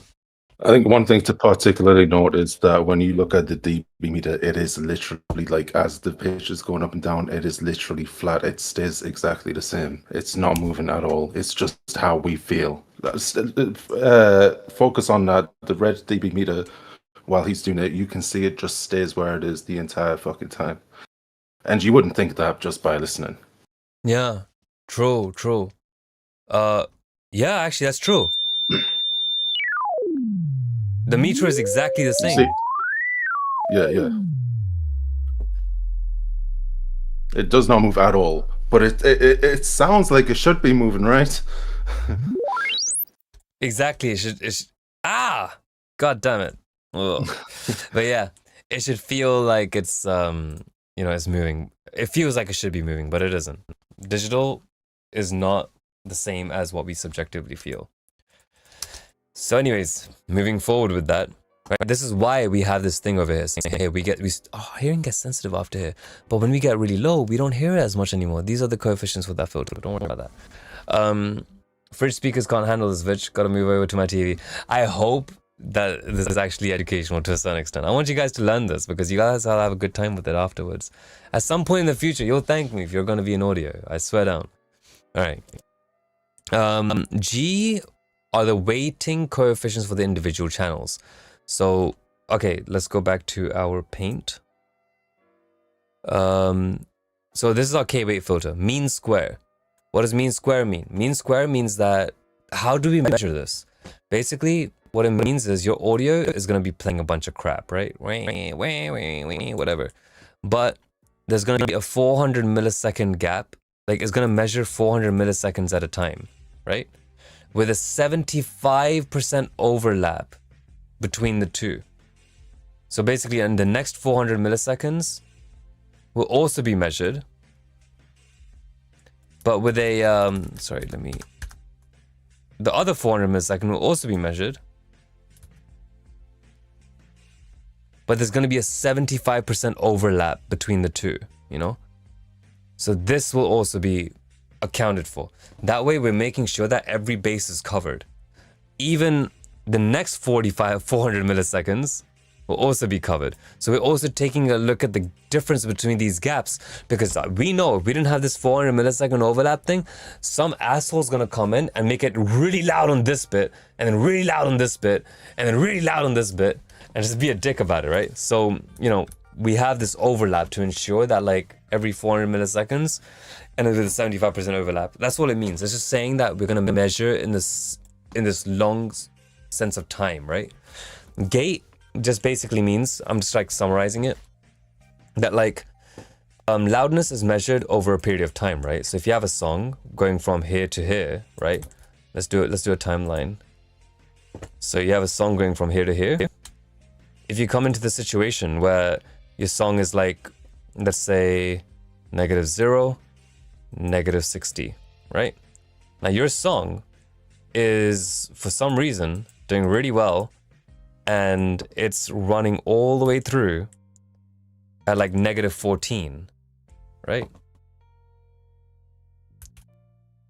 Right? Like the average loudness is just like going like that. And the way it's doing it is basically it's going like this, getting louder, and then it gets quiet, it has like a little bridge bit. It gets really loud, then it goes over here, then it goes like that. And your average is -14, right? That's how a normal song should work, right? So when it comes to gate, what it's trying to say is that imagine what would happen if you decided for your 3-minute song, right? Let's say it's 4 minutes. Right? Now you have a 4-minute song. What would it be, right? If your 4-minute song was like -60 all the way through, And then for the last minute, it just went BAM! Like that. You see the point, right? Someone can cheat like this because technically, this BAM would still be an average of -14, right? The loudness number is still be an average of -14, right? So what the G does, this gate, is basically that like anything, once we've seen how loud it can get, anything below a certain point of that is not going to be counted towards the actual loudness. So your track has now gone from being 4 minutes in terms of like for measuring loudness to like this little snippet here where you decide to be an asshole for like 3 seconds. There you go. This thing, this symbol, anytime you see this in any whatever like sciencey crap or whatever, just means the sum. What is the sum? You know, what is the bass player, brother? I play bass because I can only count to 4. I'm so confused. Here to learn though, lol. Hey, I love bass players. I'm not gonna lie, like my favorite people are bass players in a band. Drummers, sure. Guitarists, nah, they're all assholes. Vocalists is really, yeah, no, they're always late. Nah, I like bass players. Bass players are cool. Yeah. Yeah, I know this is a little bit boring. I know this is a little bit tedious, but I want this out there because of the fact that, like, you know, if you guys just write down the number of the stream, right? Like, hey, you know, this was stream 38 or whatever. Just write it down, whatever. If you ever need this, which you will inevitably need, right? In terms of, you know, engineers acting broad with you or whatever, you can tell them like, hey, I know how loudness works, you know, like don't get it twisted. I'm not retarded, right? I'm not a producer, but like I know a lot of producers who would love to take advantage of you guys. So I'm just letting you guys know. I'm watching out for you guys. So, you know, and not a lot of people go over. Yeah, they don't. Because, and I see why they don't, because look how many viewers we have because of going over. Yeah, that's basically it, right? I mean, don't get me wrong, we like to like go over like a bunch of jams too. So anyways, I'll sum it up real quickly. Everything we went over here, the sum of that, like all the 400 millisecond overlaps and everything, we can measure that, the sum of it all, and we turn that into RMS. Right, RMS is basically just your meters inside of here. You know, what you call it? Like your dB meters when you're in your door, right? That's RMS. That's not peaks, right? And not once did they go over this. Yeah, I know, right? They don't go over this stuff. It's just so lame, and it's not even that complicated. We just went over like the BS 7070, the International Telecommunications for Radio Communications, for the broadcasting service thing. We went to this ITU, this thing, which is basically just about like, you know, how to measure, like turn like subjective loudness into like how to turn into something objective. Like, it's genius, sort of. No, it's very flawed. But they made it for babies. They literally made this so that, like, you know, you come out the womb going, wah, what are the coefficients for the RB filter and the K weighting? Wah. Nah, I'm kidding. But, you know. So anyways, we're not even going through the entire doc. We're just going over this little area here. And then this stuff over here goes over multi-channel and, you know, all that shit, which we don't need to look at. We're just trying to make music, right? So, yeah. Hey, Gannons, by the way, do send something you've made. I would love to take a look. You know, just submit your track or whatever in this. You know, submit something here. We would love to listen to what you've got. I love bass players. Yeah, drummers love bass players too, from what I hear. Yeah. I like drummers. You know, bass players are the guys that are like generally, you know, they listen, you know? That's what I like about bass players. They listen. Now, and what I mean by that is they're going to try to reach the image, right? They're going to try to reach that vision that you have got in your mind. You tell them, hey, I want like this type of slap or whatever. They'll do the slap in the way that you were imagining it. They'll get you that, and then they'll also record a couple other things being like, hey, I know you wanted this. But what if we did something like that, like in that type of fashion, right? Nah, bass players are really freaking lush, man. I love bass players. Whereas drummers, they will start with, hey, I know you wanted this, but I bet I can do something better. And they get it like most of the time. And they're really good at it. And I love drummers for that. But, hey, Giles, homie, just go to bed. Aren't you like 12? Isn't it time to go to sleep for you? Fucking this. Is that why you're doing those sleep? Yeah, 3 rules as a bassist. Do what you're told, don't smile, and play the damn root note. Oh yeah. I know how you feel, bro.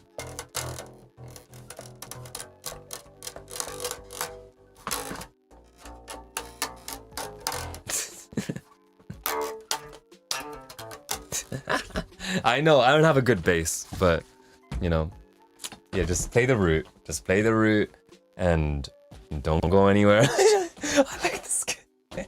He's good, yeah. Don't smile, because if you smile, the girls in the back will see how pretty you are, and all the attention is supposed to go to the guitarist and the singer, right? Yeah, I totally get it. Yeah. Oh man, you know there's a meme about this. I'm gonna try finding it. Band members. Where is it? Oh, I found it. Oh my god, I found it very quickly. This is something I saw on Facebook years ago. Where is it? This thing here. Oh man. Yeah. I mean, obviously it doesn't make sense. It's super misogynistic, but the point is that, like, you know, it's just the keyboard player and the bassist. I mean, the rest doesn't matter, but like, I don't know. Yes. He's just in the back, just playing in the corner. I love basses. No, they're good. And also, I will also argue this, right? For some reason, bassists tend to be a lot more creative than like guitarists. I'm not gonna lie to you. I gave my my bassist from my band in school. He wrote better guitar riffs than my lead, like than the lead guitarist.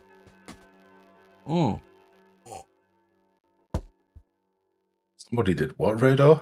Damn. What I miss, I had someone kick open the communal door. Had to deal with it. What, a communal door? Were you living in a house with a bunch of people and someone just kicked down that door? Bloody hell, dude! So like a single entrance to like multiple properties, but damn. Oh man, yeah. Let us know what's going on, dude. That sounds crazy. There's another great thing about bass, man. An inexpensive bass can still sound amazing. My favorite bass in my collection is like a stock Squire jazz bass. It cost like $100 about 15 years ago.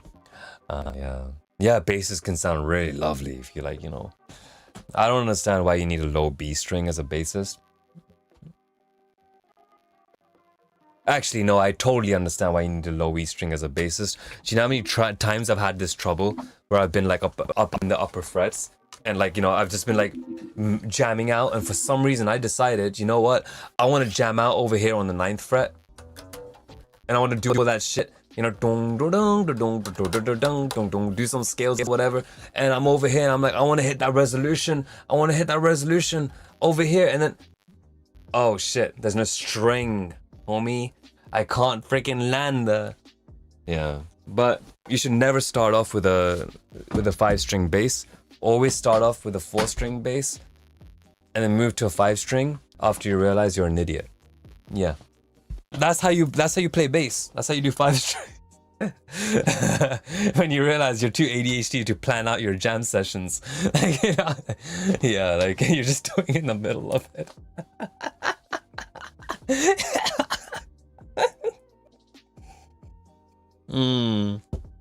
So yeah, you're in a flat. Yeah, fair enough. That meme is very true. Yeah. So that's pretty much the gist of this. I mean, we'll, you know, and you get your measured loudness. So the reason why I was showing this, another reason, is I've created a program over here. Right now, these 2 songs that I've got over here, they're gonna sound like the same loudness. Right, I'm gonna quickly okay, take a look. Okay, here it is, right? If I play this over here. So this is one of my songs. It's not a plug. It's not even that good, right? It needs work anyways, and it sounds like trash. But so don't worry. It's gonna be sick though. I like the lyrics, but I'm gonna show you guys. It's on Spotify. We clicked on Spotify, so we're gonna hear this as if it's on Spotify. We can hear it on Apple Music. We can hear it on YouTube. All of these different algorithms are in place so that we can actually like see what it's gonna sound like. Oh my god, this man knows what he's talking about scales and resolution and sound theory. Damn, dude, you're the... Oh, God, it's nothing, Mr. President. I jam.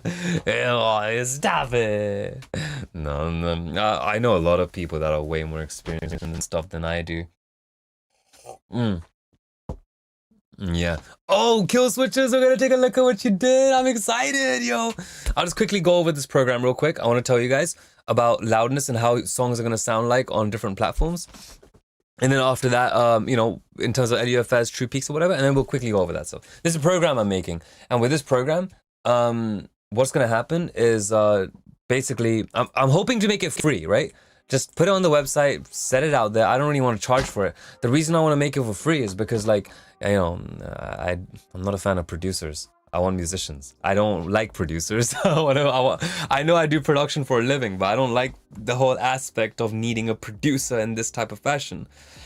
I think that you can have a therapist in the session. You can have someone who is, supporting you. You can have a manager to help you with certain things. You can have a director, but a guy. No, producers are good, but people who tweak knobs and shit, the technical aspect of whatever, I don't want that. So I want to try to get rid of that as much as possible. That's my goal. I don't want to have AI and whatever to do that shit. I want people to have the knowledge of it. Before I grow old and die or whatever, I want to contribute the idea that you will not need a fucking engineer who can be an arrogant piece of shit to you or an asshole. And I just want to like give out a bunch of free programs that will basically make it so that it's almost tutorial based and you can focus on being an artist, not the technical stuff, right? And I get technical stuff and it requires practice. If you're a bass player, you are probably going to be writing some bass lines, but you're going to be thinking of the bass line in your head. This stuff over here is the technical things, right? You're learning the technical things in order to get what's in here out there. I want that to happen more. I want people to have ideas because I think you guys are fucking beautiful. All right, let's take a look, right? I'm going to show you guys what this program does. So over here, now we know Spotify likes to normalize the tracks down to -14 LUFS, which means that it measures the full loudness over time, and then it tells you, okay, your track is this much, and we're gonna turn it down by this much. So if I play this, right, over here. So is this coming through? Okay, it's not. Here it is. Let's play it now. Summer's getting cold. All right. I'm not really wanna take control. Now you need someone to hold what? Your fucking issues, how they take the toll on one's. So when you're listening on Spotify, that's how loud it will feel, right? So the thing is that the original thing is -16.3, right? LUFS, meaning its average loudness, like, over time, is -16.3 LUFS. And Spotify wants to make it -14. Which means that it needs to reduce the gain. Wait, it should have been increasing the gain by 2.3 decibels, right? Because if the loudness is supposed to go from -16.3 to -14, doesn't maths say that you need to add 2.3 decibels to make it go to 14, like -14? So here's what's happening over here. The reason why is actually made it even quieter and not, whatever. And this is how quiet it's going to sound on Spotify. This is a really quiet track on Spotify. Right? And the reason why is because True Peak, right? So if we take a look at this, your song got reduced by -1.1 decibels on Spotify. But here's the thing. They actually wanted to boost it by 2.3 dB to reach the -14 LUFS target from your -16.3 LUFS. So it acknowledges, right? So by the way, these structures, it took a while to write them out for like every single scenario. So I'm hoping to get this program out for like free because I really want people to be able to like have fun with it, right? So negative 14 LUFS target. Spotify allows a maximum true peak signal of negative 1 dB true peak, and you're already at 0.1 dB true peak. So instead of boosting it, that will reduce your track by 1 dB to fit the true peak requirements, right? So when you go on things like Spotify's normalization, what do you call it?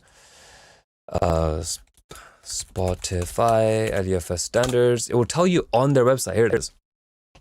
So it tells you over here, we adjust tracks to negative 14 dB LUFS according to the ITU 1770 standard. Literally that documentation we were looking at. Remember that? See, it is important, right? It is a little bit important. It's not, you know, that goofy, right? Now that you see it. So that's where we're at. It tells you about this. It tells you about positive and negative gain. It tells you about how we're going to reduce your loudness if it's over a certain amount. If we're going to increase your loudness if it's under a certain amount. And we're also going to be taking a look at, you know, your true peaks over here. Right? You see? Now it's all circling back, isn't it? It's all circling back from like when we started the BS7070, the ITU, you know, freaking ITUR thingy to where we're at right now. So yeah, it tells you about this. So what is going on, right? So over here, what we have is we have a song over here, and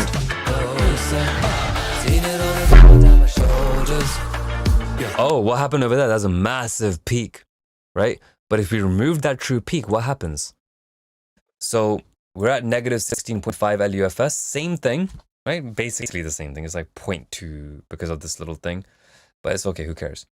But this one has actually been increased by 1.6 decibels because we removed that true peak over here. And that's coming all the way back to when we first started this conversation. That's what mastering is. You're looking at little sharp peak points, which is not necessary, which is going to affect your output on things like Spotify distribution, etc. PA speakers, you're trying to make sure it's all ready for things like video. You're getting it ready for whatever, everything, right? You're making your 48 kilohertz FLAC distribution copies. You know, you're making sure everything is ready for it. You see how it sounds the same as I flick between these two tracks, right? If I flick between these, wait, what's going on? Let's put this here. You'll notice that they sound very similar.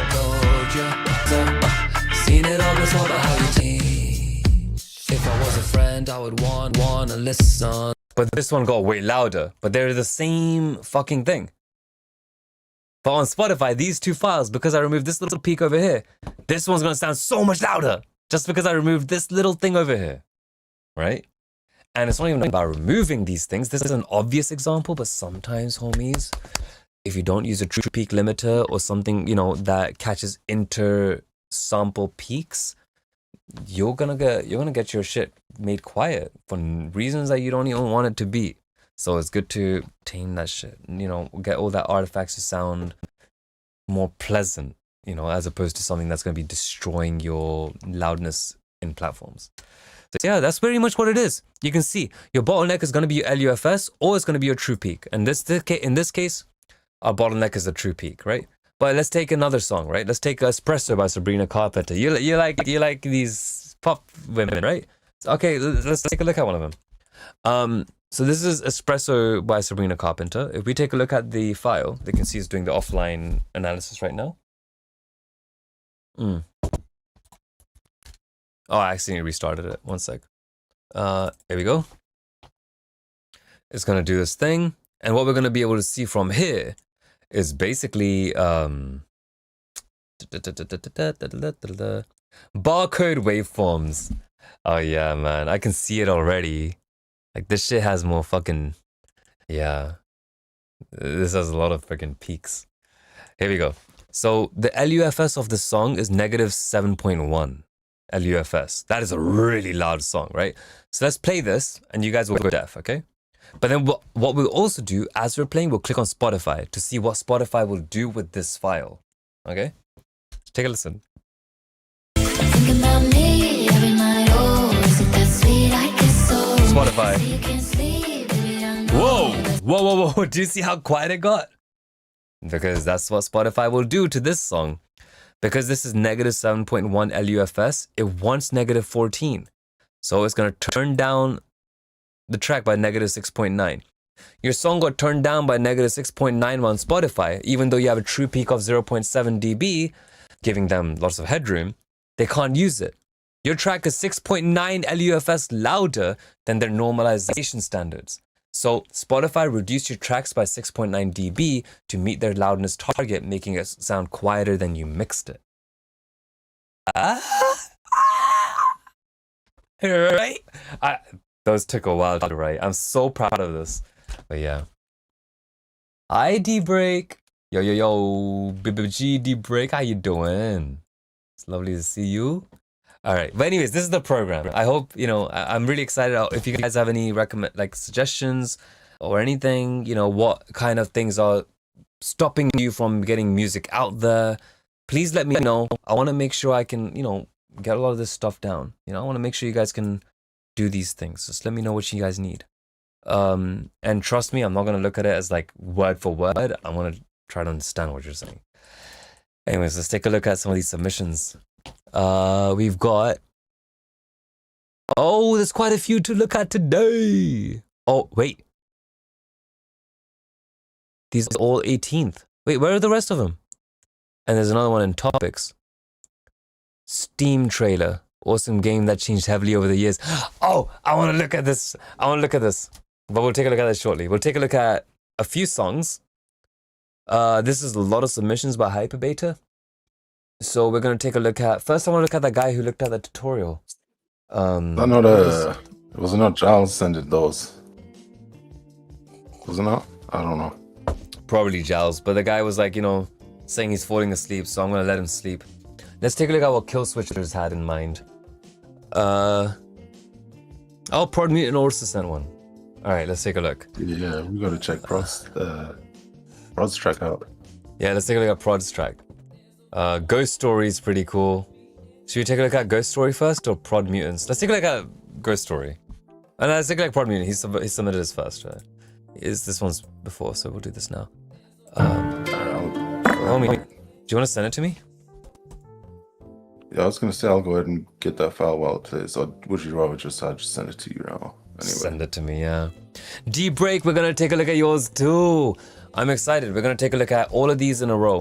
1, 2, 3, 4, 5. And then we'll go over these. And actually, while you guys are in chat, please let me know what type of feedback you want. I want to make sure that you guys get what you're looking for. If not, maybe a little bit more, So let me know what you're looking for, because I don't want to be one of those streamers that are just gonna be like, oh yeah, moving, good shit, homie. Fair enough. All right, let's take a look at the next one. I don't want to do that shit. I want to go into the engineering aspect of it if I can. I want to go over the audio aspects, the mixing. I want to go over all of that shit. I want to do. So please let me know what you're looking for, because I really want you guys to improve. And if anything, please challenge me, because if you guys do want to be like dickheads about my feedback, please do so, right? Like, I've got today, at least today, I've got no whatever. You guys can just straight up say, hey, I don't agree with you because of this, that, and that. And my response to you will be not off, well, then why did you ask for feedback, motherfucker? No, I'm not going to do that.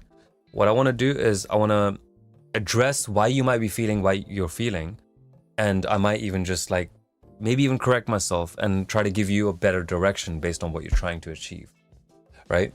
I won't spend too much time on it, but I do want to make sure I'm concise and eloquent. I'm going to try my best.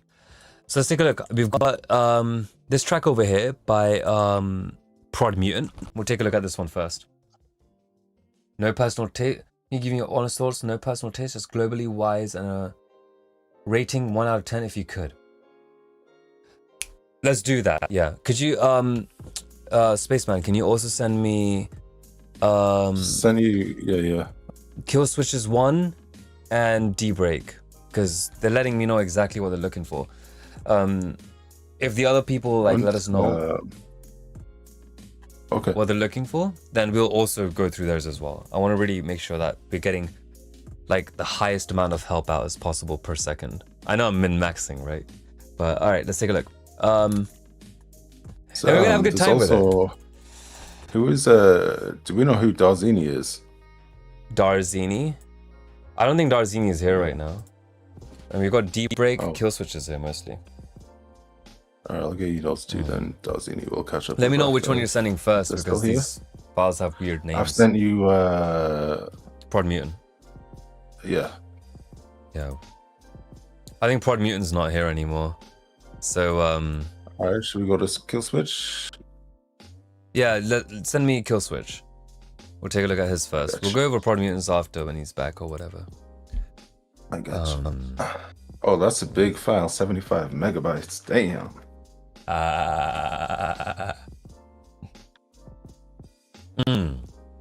D-break, no matter. Oh, okay. That's Dazini. Okay. Can you name the files before you send them? Yikes. Okay, I'll do it. That's one. how they're uploaded. Okay. What is this? Who's this one? That one you just sent. The one I just sent is kill switch, I believe. Alright, kill switch. Alright. The first Great. one was prod, and I'll send you Mr. Dazini. Prod mutant. Do you want to at least like write it down in the DM, like whose it is, so I don't get confused? I'll do that. I'm sorry. Let me. No edit problem. the, No. Prod mute. This one is kill switch. All right, let's take a look. We're gonna look at kill switch while I'm excited for your topic submission. I feel like a good thing to do would be to do 2 songs, go over the topic submission, do another 2 songs. I think that sounds like a good I like idea, that. right? I like that. That's good. All right, let's take a look at kill switch. And Darzini, I'm excited to look at your track too. Mutant is just sending it to me now.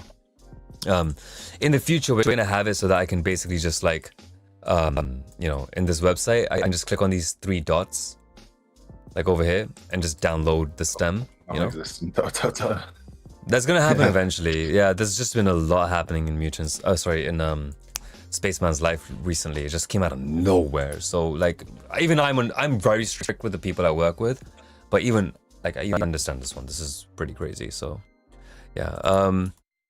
Let's take a look at kill switch. Let's see. Kill switch was like, can you give me honest ghost story? Can you give me your honest thoughts, no personal taste, just globally wise, and rating 1 out of the 10 if you could. Yeah, absolutely. That's how we do it. We don't put personal taste into it. We look at it subjective from a music standpoint. You know what I mean? Absolutely. We'll definitely take a look at it. In fact, we can give you like a variety of different things. Personally, if I was to go subjective, I like things that make me move, you know, and I don't think that's just because, you know, it's a personal thing and it's only because it's personal. I think it's more because it's a thing I've adapted to liking, you know. I would have liked all sorts of stuff, but I like things that make me mood because that's what people in general just kind of liked. And that's the type of music I spent so much time making, and I realized how much fun I had with it. Yeah, let's take a look. Here we go. Beautiful. I'm kidding. Let me turn off these effects. I'm gonna get this EQ. I'm gonna delete this. Deharsher. Just delete these effects. All right, cool. So what I'm gonna do along the way is like basically EQ your track and stuff like that.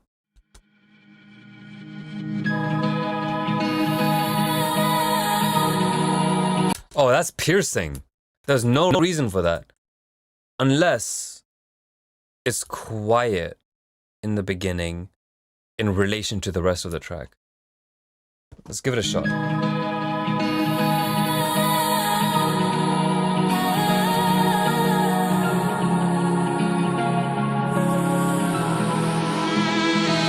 If I let the demons speak, would it finally let me sleep?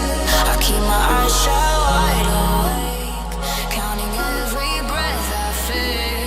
I'm sorry, dude. This is piercing the shit out of my ears. Okay, here's the thing. I don't know what you're using. If you're using some, you know, what do you call it?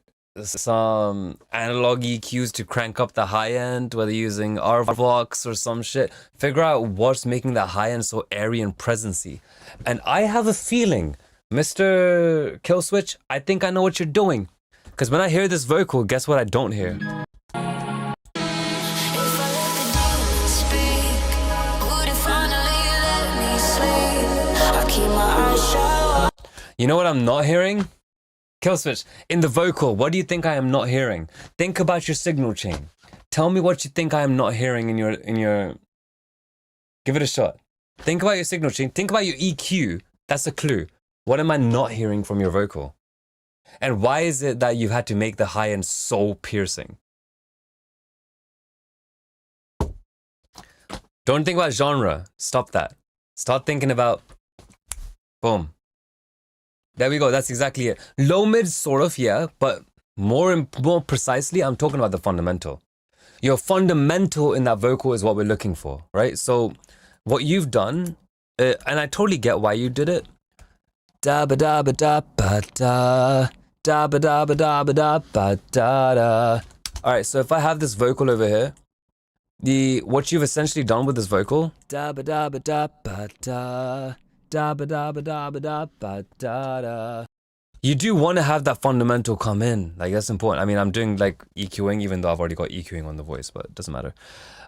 So you want that fundamental to come through. But what you've done. Now it's gone a little bit too quiet, right?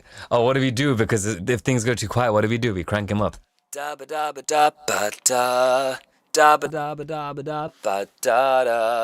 And then you see?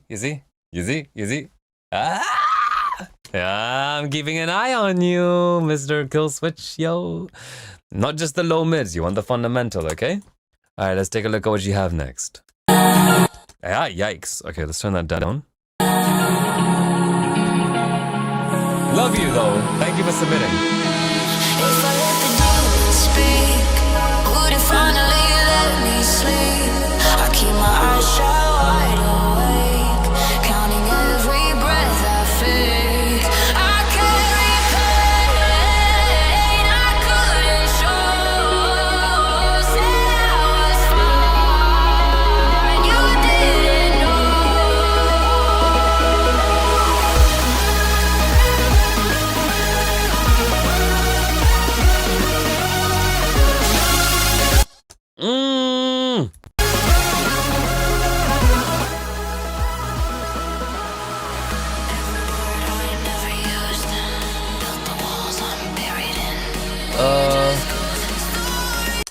You can't hear this?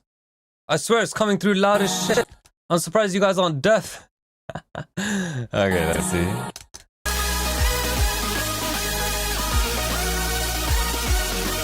Yeah, this is bright. I'm getting tinnitus. Sorry, give me a sec. Oh my god.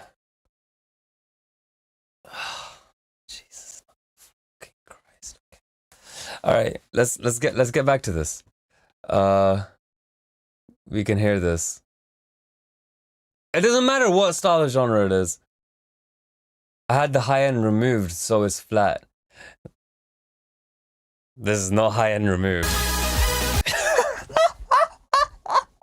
The high end is there, my friend. I promise you there's high end in this. Maybe you removed it later. Send us the one where you trimmed it. But when you do send it, don't just reduce the high end. Just turn some of the ones that you have, like just turn them off. Like some of those high end boosts. See what's going on. I don't know what to do here. Okay, hold on. Okay.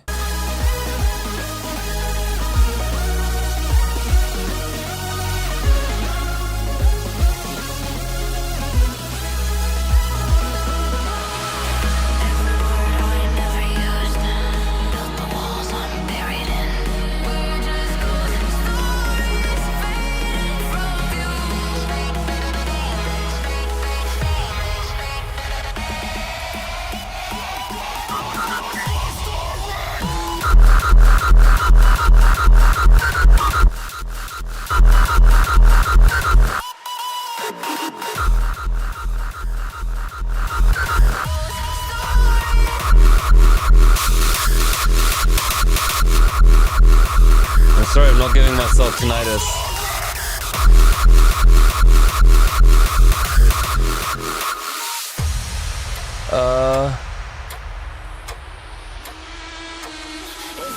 If your song does have the same problem, don't worry about it. We're not just gonna look at one problem and dismiss the song. We're gonna look at all the other things that we can do. So what's went well as well. We're gonna take a look at what went well with this track too.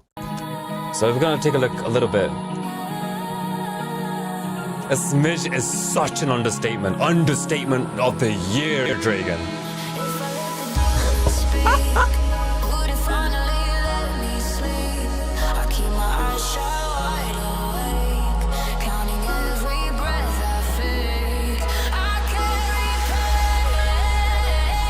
I'm trying to ignore the vocals at this point. We need them in, but there's no fundamentals, so I'm just gonna pretend it doesn't even exist.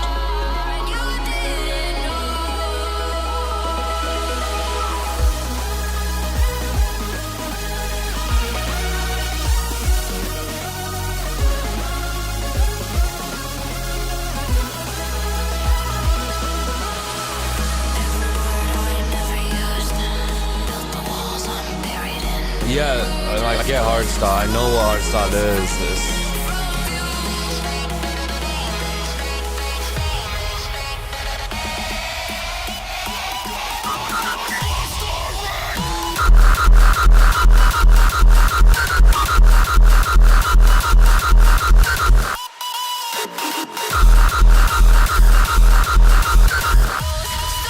I like the kick. That's a cool kick. Your arrangement's also pretty fire.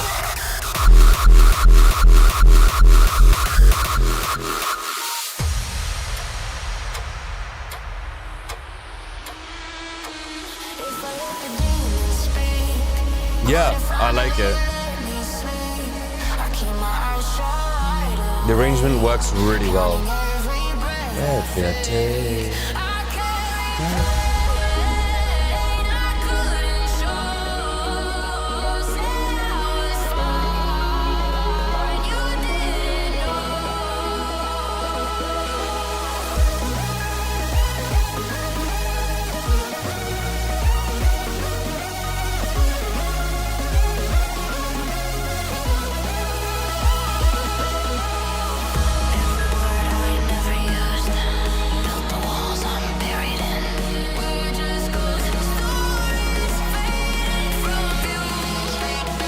I like the arrangement. I like how the different components are moving.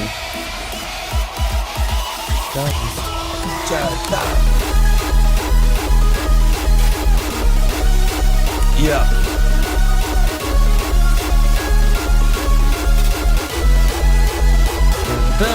I like that little leap, that leaping tone going up. So that's good.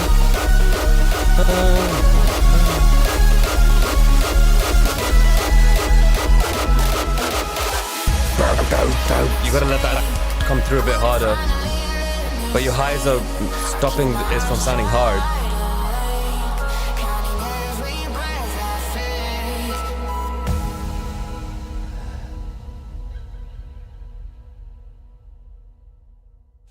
Okay, so the song itself. Okay, so we gotta give it out a score out of 10, right?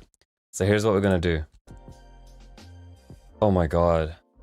Alright, anyways, we're back to reality. So, score out of 10. Let's give it a score. Alright. The score out of 10. That's what you said you wanted one, right? Or was it someone else that wanted a score out of 10? It was Killswitch, right? Okay. Yeah. So arrangement. 7.8 out of 10. Right? Good job. Arrangement was cool. It was smooth. Composition, in terms of the chords you've used and things like that, you know, 7.8 out of 10. You know, I'll give it the same. It's like 7 and some. It's like 3/4 of the way, but a little bit more. You know, like it's good. It's good.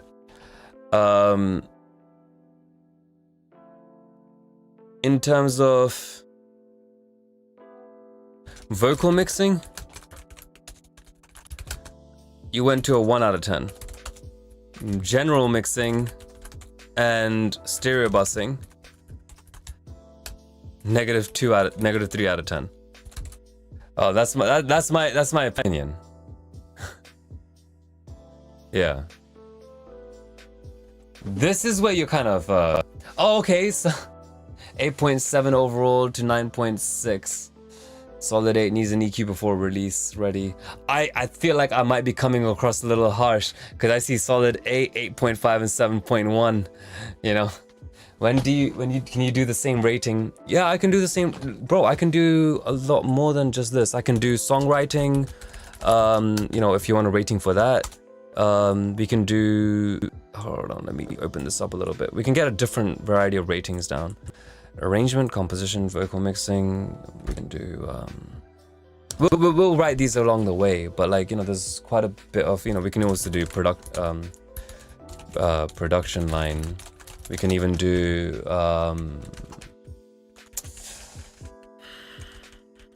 novelties. We can do a bunch of crap, right? But don't worry about it, we'll come to this. A final rating. Let me take a look. Let's turn this a little bit. Let's take a look at the calculator. We'll do a final rating.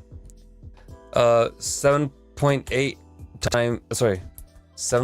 plus 7.8, 15.6 plus 1 minus 3. So 13.6 divided by 4. Oh, wait, what? 13.6 divided by 4. I'm sorry, you know what, this actually reflects it really well. I think a 3.4 is like a very reasonable answer for this. But you gotta understand why it's such a low score out of 10. It's because of the fact that your mixing is just atrocious. It's a really bad mix. But your arrangement is really good. Your composition is really nice. Your sound design, like the sounds that you chose for the drop were freaking banging. I love those. I like the fact that you had, you know, you kept it in key, you know, in a really compelling manner, even though you were going a little bit chromatic from time to time, which is actually a challenge. So I really appreciate what you were going with over there. You have a good song over here. The only thing you need to do is get the mixing down, my friend, my brother. You just need a freaking mix that's better. So my advice to you is get rid of all those freaking mixing plugins and bullshit that you have so far, right? Completely get rid of them on a new save file, right? On a new save as, and then delete every one of those mixing plugins like EQs, random compressors and all that shit. And everything that's on your master chain, get rid of that completely. Remember that program that I showed you that I was creating? It's gonna normalize your tracks anyways, right? So you don't need to throw away your bass. It's okay, like just, you know, start mixing it one by one. And what I would recommend you do is, first things first, right? Go to a busy part of your arrangement. Get your kick to -6 dB at, you know, -6 dB FS, right? After that, start getting your other percussion in there, right? Get everything mixed in nicely, as it's not hardstyle. Then start making it more hardstyle, right? Little by little. Only add hardstyle as a 25% addition to it. Don't add hardstyle as, hey, you know what? Hardstyle is about being an asshole who hates everybody and doesn't care about bass, doesn't like any bass. Hardstyle is people who don't like bass, who don't like low mids, who don't like, some nice crisp high end.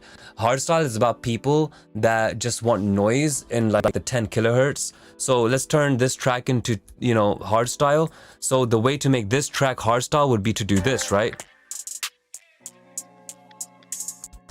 This is hardstyle, right? Is this hardstyle? Yeah? You want to, let's circle up to this. This is hardstyle, right? Because it's about being piercing and being painful. That's all that matters in hardstyle. Fuck off, man. Of course you don't mean that. Whoever said that in the chat earlier, you know you don't mean that, alright? That's not hardstyle. Just because it's painful doesn't mean it's hardstyle. You want hardstyle, which is hardstyle. You don't want, just because it hurts, it's hardstyle. Anything can hurt.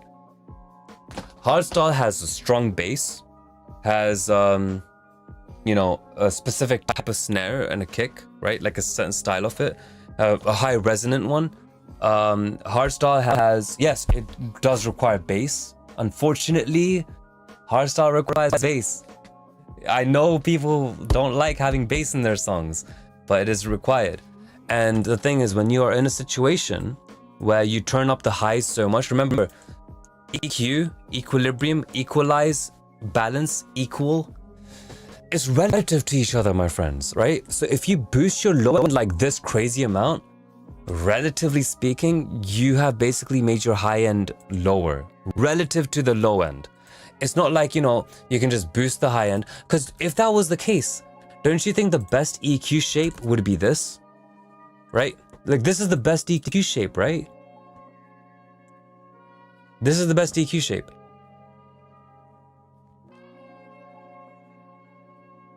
There we go. Why don't we just do this?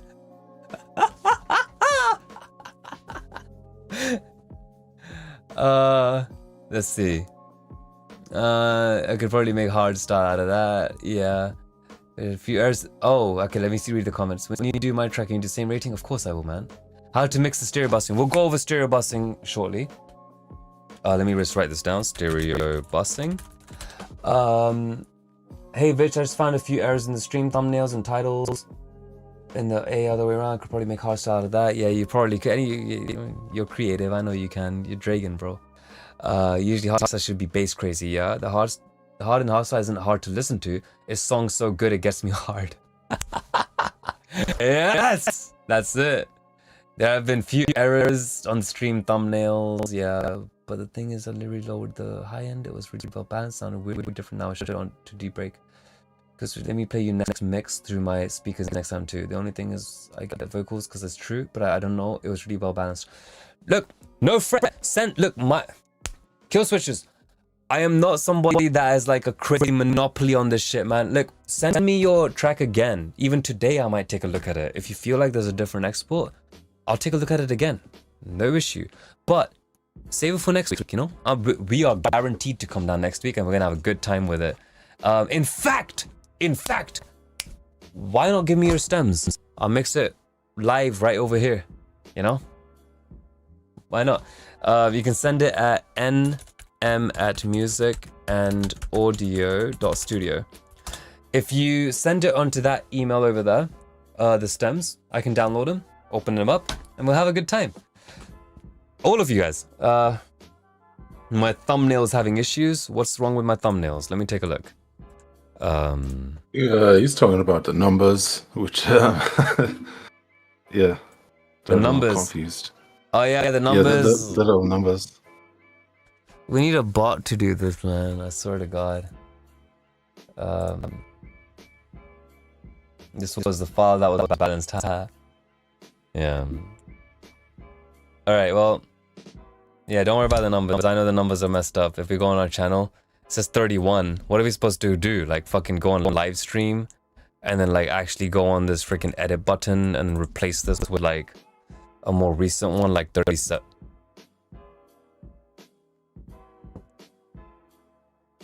We're on 39. Did that work though?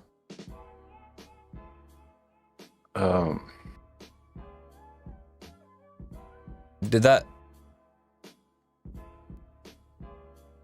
It works!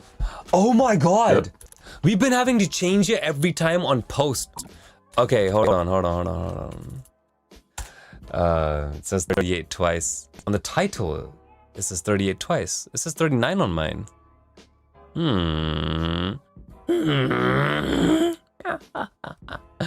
Oh man. I'm out of vodka. Alright, let's take a look. Yeah, I don't see 38. I see 39. Other stream? Which other stream? Which of the stream? We're on 39 right now. Yeah, I changed that. He said on the other stream it says 38 twice. I don't know which other stream he's referring to. Yeah, Twitch. Twitch? Is he talking about Twitch maybe? On another streams. Oh, and like one of the right. On one of the past streams it says 38 twice. Yeah. We'll fix that like probably after the Oh, stream. I don't want there's to. 238s. Oh, one of them should be 37. That's why. Oh, I see. I see. Oh shit. Here we go. We'll put this over here. Okay. We'll export as, and then we'll just shove this in. All right. Hopefully that should, you know, make why no? Let's put a little drop shadow in there. No, just a little bit, just to make it stand out a little bit, you know. Just a drop shadow, and we're gonna make it really subtle. It's like, there we go. That's fine. It's already preset. There we go. So yeah, I added like a little bit of a thing to it, just so that then makes the number stand out a little bit. Are we on 39? Did you guys know that 39. 39? Okay, yeah, we don't have 38 yet, so we'll have to do that. But we'll come to this. We'll come to this. We'll just do this really quickly for now. By the way, did you guys know that like in the thumbnail, now that we have it open, so if you take a closer look at this thumbnail, so obviously you guys know it has my goofy ass fucking face in it. But then also, you see where it says like submit now?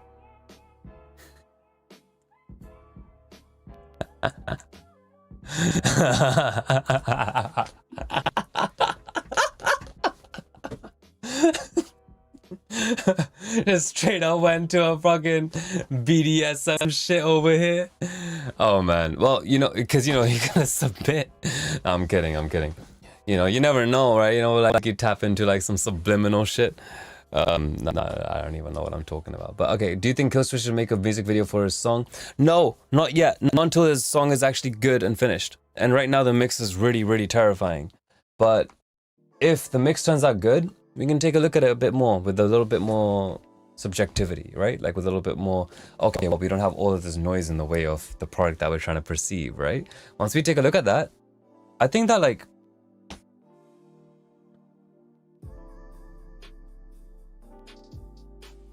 if you wanted to do something like a video, you obviously don't want to do something which is like an actual filmed one, right? That's not going to happen. And the reason why it's not going to happen is because unless you're doing like a DJ set or whatever and you're doing it live, which you're not, because you're probably using FL Studio, because I could hear like the high end, right? So the thing is, if you are going to be in a situation where you have made a track which is going really big or whatever, then yes, you can get in touch with the artist that was singing that song, get her and to get her involved in the music video too. But in the meantime, you can maybe do a lyric video or a visualizer or something really, you know, something like that, I guess, if you wanted to. But more important than that, if this does actually turn into a good song, don't worry about this shit, man. Like what you need to do is go to some curation channels, send them a copy of your song and be like, hey, I want you guys to play this on your channel. These are my submission, these are my, you know, SoundCloud, my hyperfollow links, right? And get some exposure, bro. Like that's what you want to do. If you are going to be in the situation where your tracks are sounding good, send them to curation channels. Get some monthly followers on your profiles. I know that, like, you know, it sounds a bit like hypocritical because I don't have a lot of monthly followers on mine, but the people that I worked with and helped develop and grow, they've got like a lot, like from millions to whatever. So I know what I'm talking about. Like, if you want, what you need to do is write out a bunch of emails. You know, your job is basically sending out emails. You know, once you finish your song, don't worry about a crazy music video. You're not gonna blow up from that. Let me just make a 38 version of this as well. Now that we're here, let me just. But yeah, so that's basically the gist of it, man. What I'm gonna do next is basically take a look at the next track. Do you have any questions specifically to do with your track that I may not have answered? I would love to make sure that you feel like, you know, you've been given a thorough evaluation. And then, you know, because we can do many of these, just send another one next week. We're here. Every Sunday, 8 p.m. Eastern Standard Time. You know? No. 3 p.m. Eastern Standard Time. 3 p.m. Eastern Standard Time. So if you're in New York, Michigan, and all that stuff, 3 p.m. If you're in California, 12 p.m. Yeah. If you're in MST time zone, whatever, then 1 p.m. If you're in like in the middle of nowhere or like in North Dakota or some bullshit like that for some reason. I live in the UK, so I don't know a lot of your states, but I'm assuming that's CST, so that'd be about 2 p.m. Anyways, I'm gonna close Photoshop real quick. Da, da, da, da. Okay, so this EQ shape would be the best, right? No, it doesn't work like that. You don't just boost random, you know, like everything, because if you boost everything, everything's boosted. So what you want to do EQing is boost specific portions, you know, and what I'm looking at over here is the low mid, the subs versus the low mids versus the bass, right? Throughout this entire region, I'm looking at, you know, the 1 kilohertz region. I'm looking at low, like mids in general. I'm looking at low highs, mid highs, high highs, air, brilliance. We're taking a look at all of this stuff. When you do get to my song, it's very short, only 2 minutes, because it's supposed to be a set opener. Let's do that right now. Bro, if you told us it was a set opener, we would have played yours first, because then we could have had a set. Right? That would have been cool. Then we would have started with D-Break, then taken a look at, you know, the one that we just looked at now with Kill Switches, then looked at Prod Mutant, then that would have been a whole set. That would have been cool. Yeah. No, but thank you so much, guys, for submitting, because I really do enjoy listening to music and seeing what people are coming up with. The way that I benefit from this is basically just, you know, getting to keep my ears fresh, right? Like, I get a lot of people like asking in my community. Actually, I keep bringing up my community, but no one actually even knows here. Here, this is the Discord link. If you guys hop in there, just ping me, say that, hey, you're from the stream. We'll have a good time, right? I'll introduce you to some of our focus channels where a lot of us buddies like focus on music for a lot of time and give each other feedback and work on things, you know? So, you know, please feel encouraged to join our little, you know, little group, you know? It's a really small group. It's not a lot of people. But yeah, Giles, Hyper Beta was you. We'll come to that, but it's okay. You keep sleeping, bro. It's okay. We'll take a look at D-Break, I believe. Did we skip D-Break's thing? Did we not? Yeah, I haven't been sent it yet. We're saving prods until after, right? Yeah, we're gonna take a look at Prod, because Prod is probably gone right now. He's not here. Oh, really? You weren't sleeping? Oh, really? Really? You weren't sleeping, Mr. Giles? Here we go. Here it is. Here it is. What is this? What is this, Mr. Giles? Mr. Sleepy Giles? Mr. Giles wants some sleep?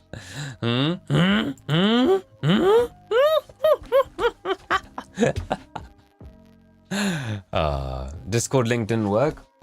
Discord.gg/audio. Really? It didn't work?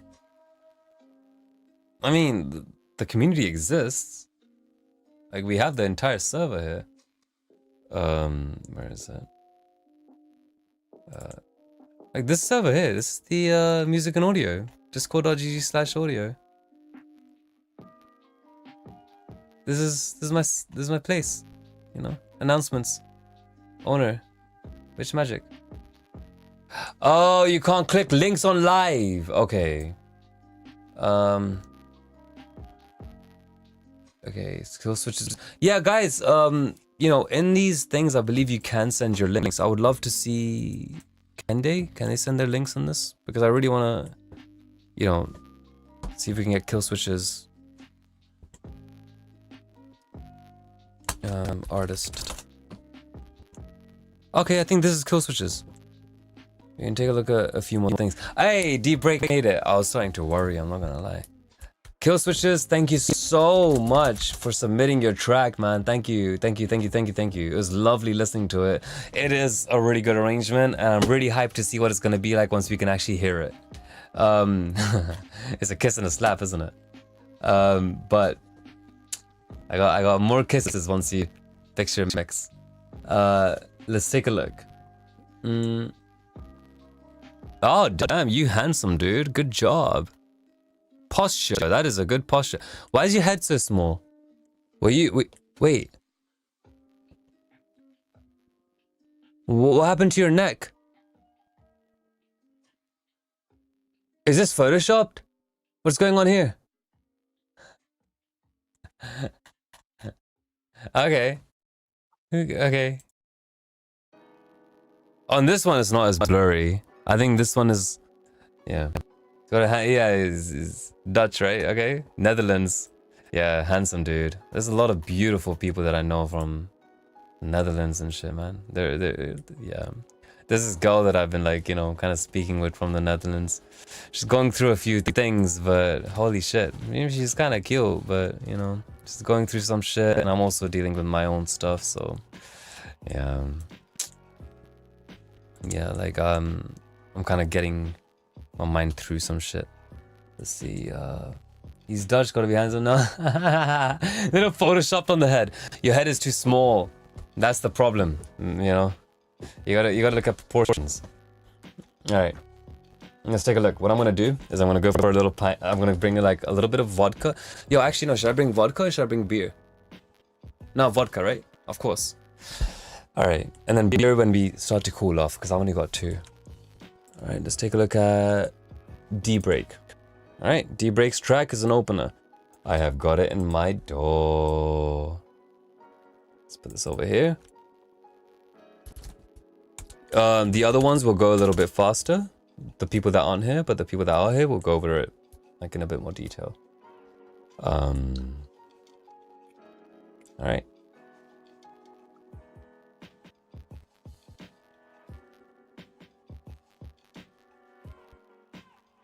Here we go. Wait, what's going on? Oops, sorry. Okay. I never sent Hyperbeta, by the way. I was going to change it, but I need to learn Blender first. Yeah, hold on. I mean, can we open up Photoshop and just do his picture? We can, like, you know, maybe in a bit. Like, we're going through music right now. And I also got to get this thing. But I'm tempted. I want to fix that picture, dude. I want to just, like, open up Photoshop and just, like, fix it up. Yeah, it's, you know, and make you look masculine, get your shoulders, you know, everything's good, but your head is tiny. And also you got blurring on your, like, side of the thing. You got another picture which doesn't have that, I believe, which is one of your album covers. Yeah. Rate it fairly, best as I can. And, okay, yeah, D-Break, I will definitely be doing that. Right now, your waveform looks pretty compelling. It doesn't look like... Hold on, let me see what's going on. So... There's some low frequencies here. Start with a snare or a tsh or whatever. Got some low frequencies. You got a bass in here. I know you have a bass. You're starting with a bass. Then you have what could that be? Some high end over here. High end. That's a lot of high end. That's not even a little bit. So, is it a hat? Is it a snare? Probably one of those. Then you have some arrangement coming in. All right, so I'll take a look at that. I'll be back. Sorry, I know that the best way to listen is not looking at the waveform, but you get addicted. Like, okay.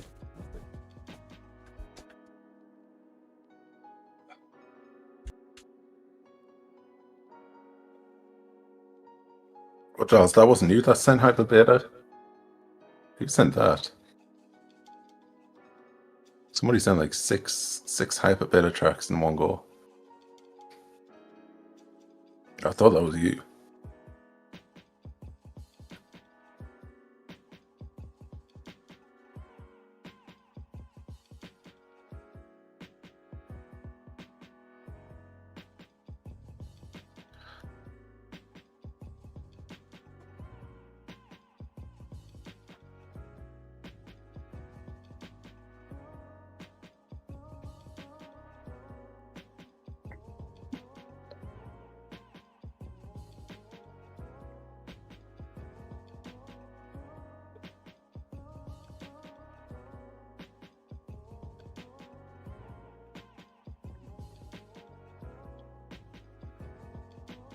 He'll be back in a second. While he's gone, how's everybody been? How's everybody's 2026 been? We're about 3 weeks into the new year. How's it been?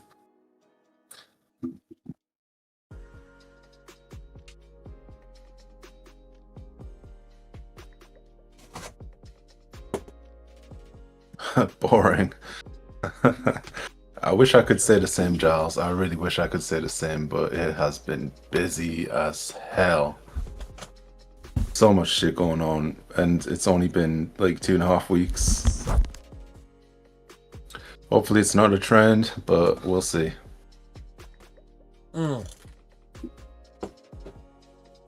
Wait, What's up, Fish? Welcome back. Huh? thank you. Yeah, take a look. I bought some snacks. Oh, nice. I just bought the whole bottle because I I couldn't mean, be that's what I arsed. do. It's easier. I don't want to keep going in and out. Cheers, man. Chin chin. Cheers, bro. You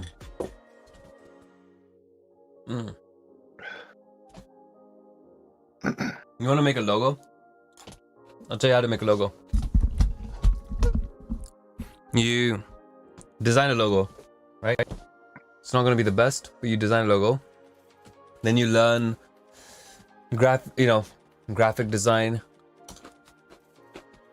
You learn logo design. You take some courses. You do everything you can to become the best logo designer that you can be and make a logo that's the best that it can be. Then you go to a logo designer and be like, hey, how can I make this better? So as a designer, you want to do this. You want a logo. Holy shit, this is really freaking... Nah, this is just degrading. Let me just open up a new paint. Let's just do this, fuck it. Alright. You want a product, right? Your product is a logo. The first thing you do is you look at 7 points of specification. User, form, functionality,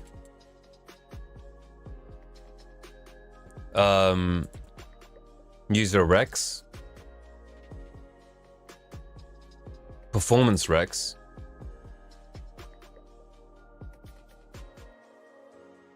and then after performance recs, you're looking at cost, and you're looking at sustainability. Right? Sorry, my handwriting shit. So, yeah, user, who are you making it for? You know, who's supposed to look at this? What age? What demographic? Everything about your audience. Then you want to look at the form. What form correlates best with this user? Is it like little girls who are like 6 years old, 7 years old? Maybe you want something a little bit feminine then. Or is it like a bunch of guys who's smoking cigars in their 80s? Maybe you want a little bit more classic themes. Form. Everything to do with the aesthetic of the logo. What connotations need to be connected? Functionality. What function does this need to serve, right? User requirements. The person that's using it, what is their requirements with this logo? Where does it need to be used, right? Performance requirements. How does it need to perform? What formats that need to be involved in this creation and so on and so forth? Cost. How much does it cost? Sustainability. Well, you don't need to worry about sustainability. That's to do with environmental stuff, right? Anyways, your first steps would be logo. Once you've done the user form functionality, all this crap, the first thing you want to do, draw sub drawings. Make one logo. So you are a your kill switchers, right? Your first logo can be like, based on the stuff, you're gonna be like, oh, I make it for little girls, so I'm gonna do something like this, something a bit, but I want them to think it's royalty, so I'll do something like that. Oh, another way to make royalty is doing, a little crown above it, right? Or another way, make like 8 different logos, right? And then pick 4 of them, delete the others, and then keep developing your idea. Right? Once, let's say for example, you've come to the conclusion that this crown one, for some stupid reason, is the best one. Now you can be like, okay, well, how many sub drawings can I get out of this? With this, I can get something which is a little bit like, okay, we can do like a crown like this, and then have it as a part of the K, And then we have like I don't know, that looks shitty. Or whatever. Or you can just like drop the K, the S or whatever. Point is, expand out, right? Like find some ideas that work really well. Or you can even be like, somehow turn that K into a star. This is how my autograph is basically this. Like I figured out something like that in terms of that. Giles, I'm gonna take you off the stream if you're gonna keep pissing me off. Alright. Do you know how to ban this guy? I don't know how to use YouTube stuff. No, you don't know how to. No. I don't know how to do the moderation on YouTube. You can get rid of Giles, I don't mind.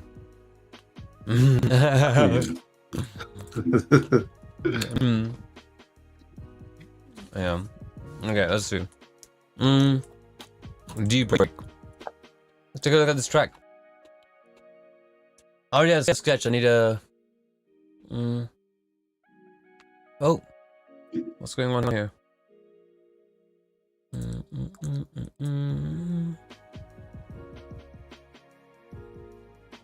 Okay.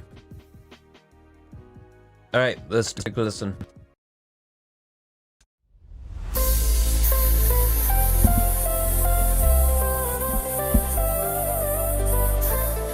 Wait.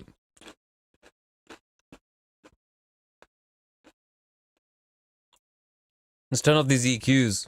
They're not necessary. Look at that, bro. Look at that. Look at that fucking bump.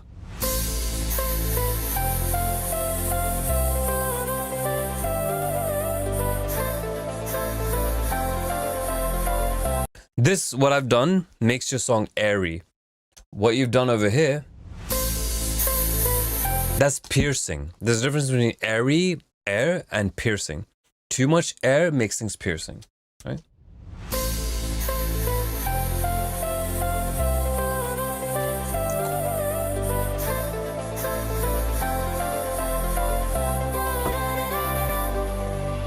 I don't wanna feel this way, but I can't just let it fade.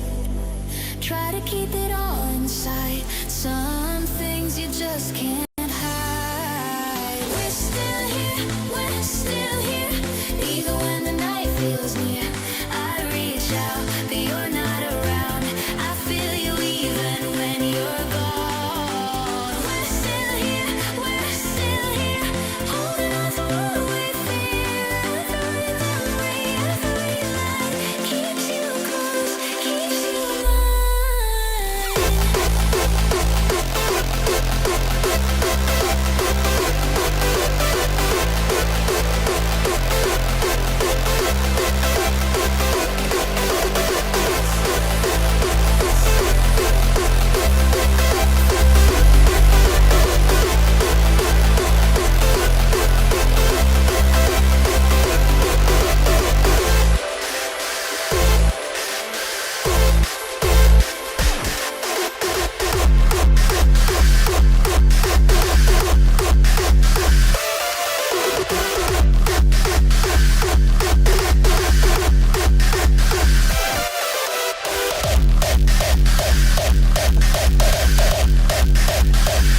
I like that. I like these fills. I like these melodic fills. That's pretty cool. I love those melodic fills. It does sound a little bit better. Like it doesn't sound like like heavily too. It's the vocals are the things that are a little too high in the air. Maybe get rid of that. It's not so bad. Your mix is good, your vocals are weird. This is a little bit of an opposite thing. But the thing is, when the hardstyle kicks in... Wait, are you guys brothers? Do you guys live together by any chance? Because both of you have the issue of not having... Are you guys listening on the same speakers? Because you guys have the same issues. Like, D-Break and the Killer Switch guy. Yeah. For some reason, you've hardly got low end. I don't wanna feel this way. I'm like, how much crank? I'm cranking it by like 8 decibels. Keep it all inside. Some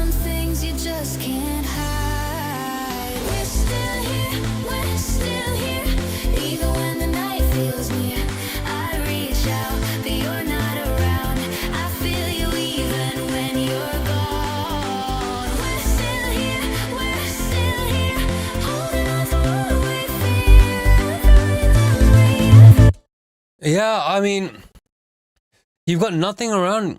Your subs are missing. Keep it on. Like over Till here. you even when you're gone. We're still here. We're still here. You have an octave thing happening, fair enough, but the sub is lacking. Especially because also I said too much sub is bad for the live sets. That's true. But the thing is that there's a difference between an eloquent sub and a muddy sub.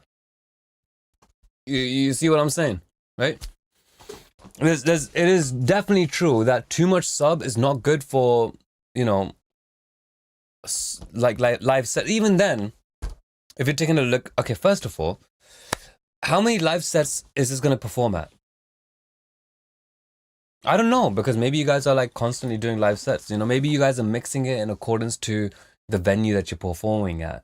And if that is the case, you're making a mistake, my friends. You don't want to do that because you have, at the venue that you're performing at, you have, you know, like ways to EQ your tracks for that venue. If you're, especially if you're a DJ, you know what I'm saying, bro? So, but this isn't about too much sub. There's just no sub, you know? Like there's, well, not no sub, but it's so negligible. There's like very little. And if you need to lower the subs on the live set, you can do that too. But I would mix it as a pop track. Even though it's hardstyle, it needs sub. And the reason why is because if there's a layman that's going to be just playing your track through their PAs and they're just a DJ, they don't know what the fuck a hardstyle track is, and they're not going to turn down the sub in order to hurt people's ears to make them, like, you know, enjoy pain more or whatever out of the blue, because, you know, that's what, you know, whatever. You still want like the people to like attest to like what you've actually composed over here. It's up to the DJ. It feels empty, yeah. It absolutely does. And one of the reasons why, like, Till you even when you're gone. and what's the difference between Till you even when you're gone. We're still here. We're still here. Holding on to what we feel. Every bro? memory keeps you close. Did you see that? Till you even when you're gone. We're still here. We're still here. What sub? Holding on to what we feel. What sub? Okay, let's go to the drop. There is sub in the drop.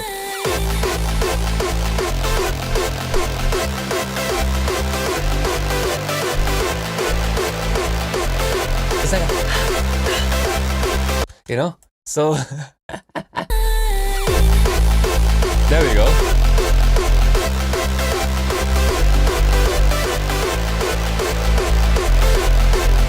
Okay. But for the rest of us, is the rest good or so? I like your composition. I think you and Kill Switches are really good at composing shit for hardstyle, especially when you're trying to be melodic. Like I said, like something that really stood out to me was the way that you use your like you had melodic fills. You know? No, not here. This is cool.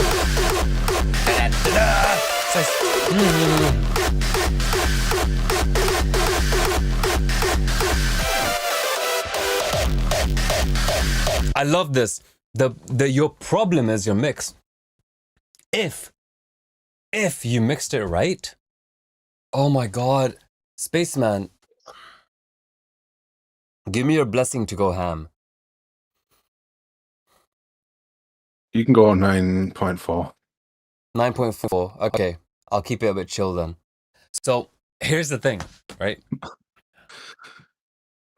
I'm trying to cool it down. All right, I'm not gonna introduce too much information because I know that could be really annoying. So here's what I'm gonna say. If you did, by chance, mix this right, this thing over here, this thing, that would have sounded like this. And then when that da na na na na na, when that part comes in, you're gonna hear a lot of nice bright crystal high end, and your reverbs are gonna make it sound like everything just opened up in this beautiful way. And then it goes, and that low muddiness over here. Like, I'm gonna exaggerate this to make a point, right? But think about it this way. Right? This versus can we invert this? No, we can't. So it would go from what'd you call it? So over here you would have like, you know, something where you have a lot of bass, right? Where it's like and then it would go into a really nice, but you're gonna have reverbs to help you make it feel like a spacious, that it exists inside of all of this lush new space, you know? So think about Skrillex, for example, right? I mean, he's not a hardstyle guy, but something what he does is basically whenever you have a lot of these things, for a lot of EDM producers, not just Skrillex, but like I think there's also Virtual Riot does this. I think Virtual Riot does this. It's quite a lot of like electronic producers when they want something that is a lot punchier and stuff. What they do is they make sure to bounce their tracks within the thing, like within like their project, and then, you know, slice, cut, make sure nothing is, you know, getting in the way. Like reverbs and things are just cutting when they need to. You have like full control over that stuff. So when you have stems in your project, where they're like, you know, like you have your kicks going, and if you had like, you know, you don't want that part of that leaking into the part where you're going, da na na na na na, you know? Or let's say you have, where is this? Like when this happened, da, da, da, that little sound, da, da, da, da, da, that thing bled into the next part. That part, da, that part is gonna bleed into the next part when that happy melodic part comes in. Da, right? Da. You see what I'm saying? So by being able to chop things and having more of a control over your transients, your releases, your amplitude envelopes in general, whether it's your decays and stuff, you know, by stretching and warping things in your DAW, you will have so much more fun. So definitely give that a shot, you know. Save your project as a new one. Consolidate everything. I think on FL Studio, I'm assuming you use FL Studio. It's going to be Control Shift S or Control Alt S. Probably Control Shift S to C. I mean Control Alt C or Control Shift C. When you click on something, should consolidate the entire thing. I'm not sure. I don't use FL. Let me check what it says. Where is it? Consolidate in FL Studio. Oh, no way. Control Alt C. Playlist selection, Control Alt C. You consolidate that shit. You save CPU, but forget saving CPU. You get to like warp your samples and things. Generally, you want to do this. I mean, I would say do this type of genres and stuff in Ableton. It doesn't make sense to do in FL. But, you know, if you're doing it, you're doing it, right? It's all good. But yeah. So, good song. Arrangement's cool. I love these little fills. Compositionally, you two are doing amazing. Like, really good. Like, I like where your tracks are going. I think it's literally just your mixes. You guys need to bring more sub in. I don't know who you were listening to. But don't listen to them anymore. And if you're the guy that these kids are listening to, shame on you, because you have basically made them afraid of using a sub. How fucking retarded are you, man? So, no, like, whoever told you guys not to have subs in a freaking hardstyle, man, I'm sorry. Like, whoever said that is just kind of low-key retarded. You know, we all know this. Hardstyle, no subs. Sure. If you guys are gonna treat it like a meme genre, then treat it like a meme genre. I'm gonna say that was it pretty good. Very good. I didn't know you were listening to, but don't listen to them anymore. Solid advice. I need to do some more. Yeah, don't listen to these assholes. Okay, you say I don't know every track I've listened to and put it in Spanish. It's almost the same. Which track? Give me an example of a track. Give me an example of a track. Come on. Any track. I'll open it up. We'll take a look at the spectrum. We'll do a comparison. I feel like Vish is about to make me take back what I was just about to say. What? I was gonna say I feel like that's a pretty good 9 point. What did I say? 9.4. I feel like that's a pretty good 9.4 ham level for Fish, but I think you're about to make me take that back. I'll say that rating this one, I'd give it a 5 out of 10. And the reason why is because arrangement is a short one. It's about 7 point. I'll give it an 8. I'll give it this one over here. Vocal mixing, this didn't kill me. Like, it's not a good vocal mix, but I didn't feel like fucking taking a knife to my own chest. So I'm gonna give it a 3. Mixing, stereo busing, your track was actually good, like, you know, mixed well.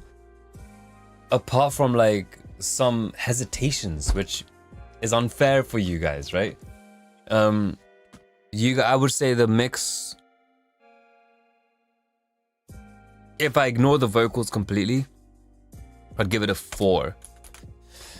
Yeah, it wasn't even that bad. It was just below average because you had no subs. The whole thing was kind of missing.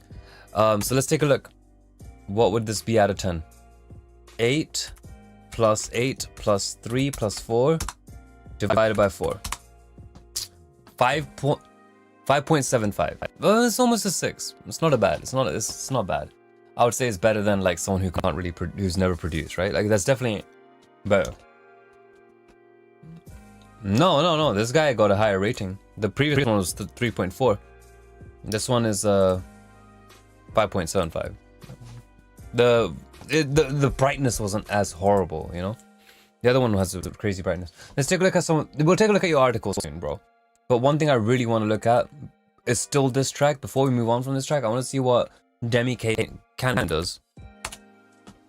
Right?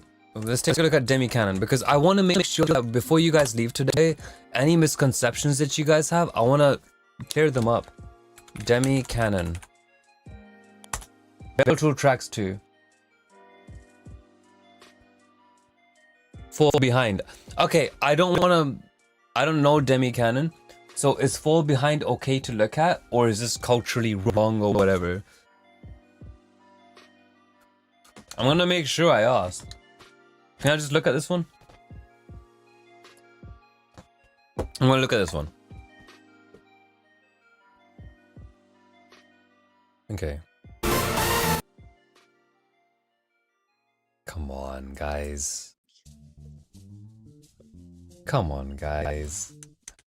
Okay.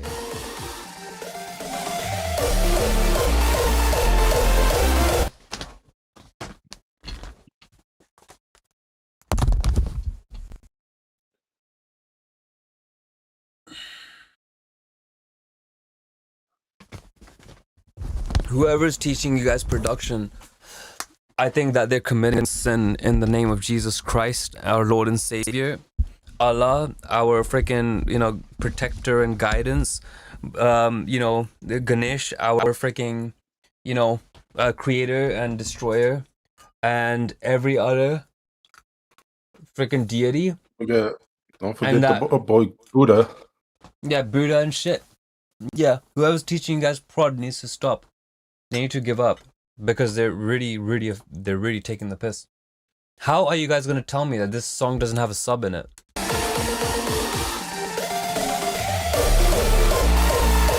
Fuck off! I'm sorry. There's a sub in this. It's just so clear. Please, you guys are innocent. I don't blame you guys. But whoever said this, they don't have a sub in these tracks. They're insulting you, bro. I say this with pure love for you guys, but this is just pure insult. Let's take a look. I'm gonna play this part out again.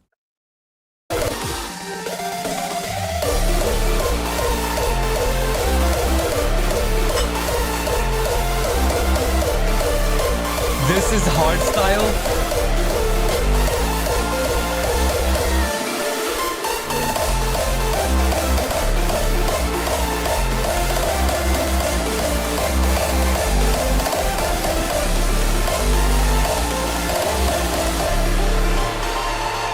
This is hardstyle?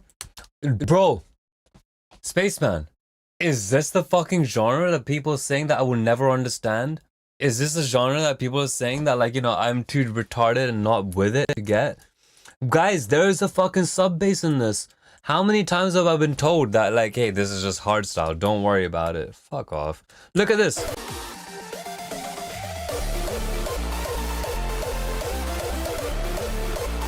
Listen to the sub, right? Listen to the sub, this area over here, right?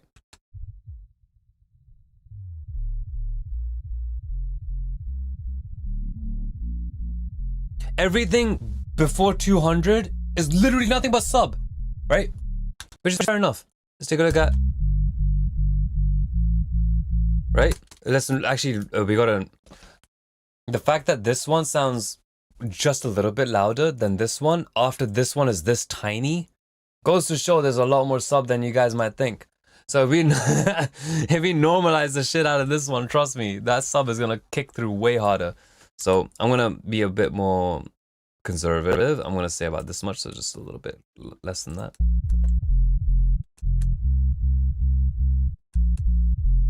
Okay.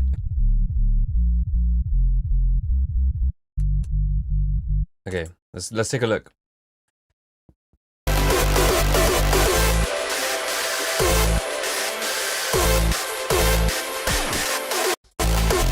When you're gone, we're still here.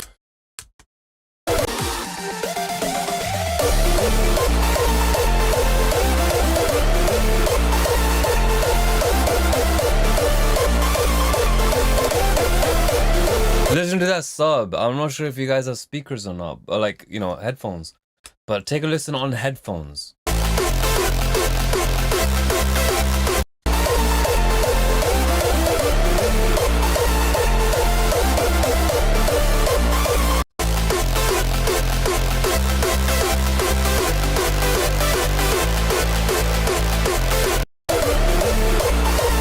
So let's take a look over here, right? You want this, right?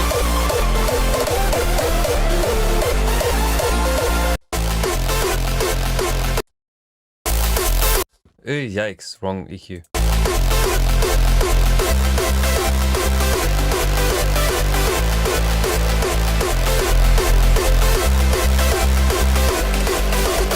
All right.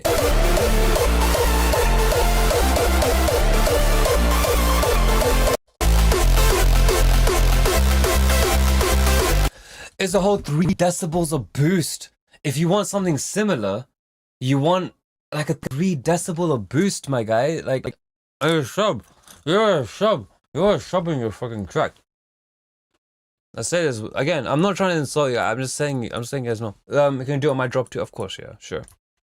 Let's take a look. Let's take a look. There's no problem. No problem. Let's do it right now. In fact, this one looks quieter than this one, but we'll do it anyways.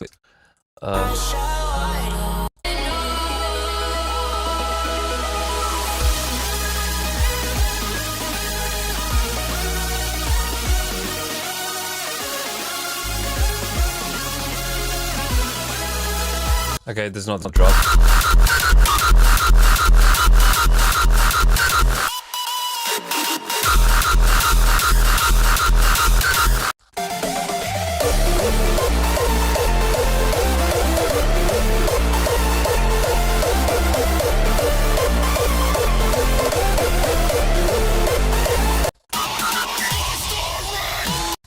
I'm gonna delete everything below this so that we can... And then we'll delete everything below this so that we can skip to it quicker.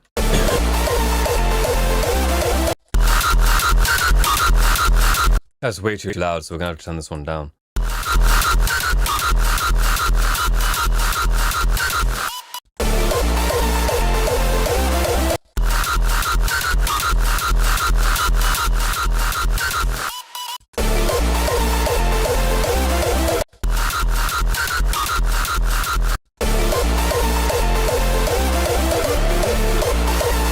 Compared to this one,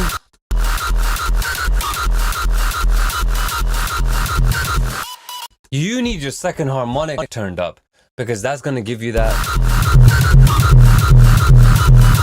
That is gonna give you your like rumble on your bass, right? Your sub isn't too bad, but a little bit of teeny bump on the sub, just teeny 1 decibel bump. It won't even take that hard, like 2 decibels. But you need that second harmonic turned up. And then you can kind of like just turn it off later on, where it's like, okay, when we listen to this one here.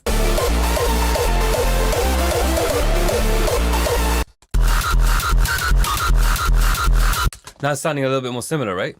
Because I've turned up your second harmonic in your bass. I turned up your sub just a little bit too. I've also reduced the muddiness in your low end by removing the wide stuff in the low mids. You don't have to do that, but you gotta at least tame it a little bit. You gotta attenuate that shit, you know what I mean, bro? You don't go too hard on like too much width and bullshit on your sides. Otherwise, it's a good song. But this is how you would match their drop with your drop, right? I mean, you can see it, like you can hear the difference, right? Let me just play it again so you guys can hear it just for.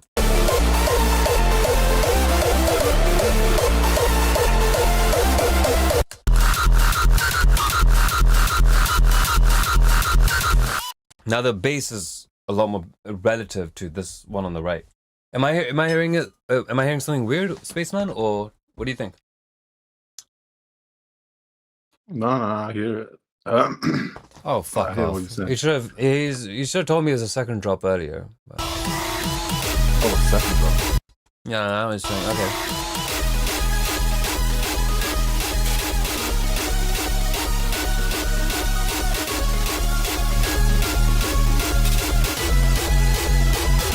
Okay, same thing. It's literally the same thing, so we didn't really use up much time anyway. This is what they have. This is what you have. Listen to the bass.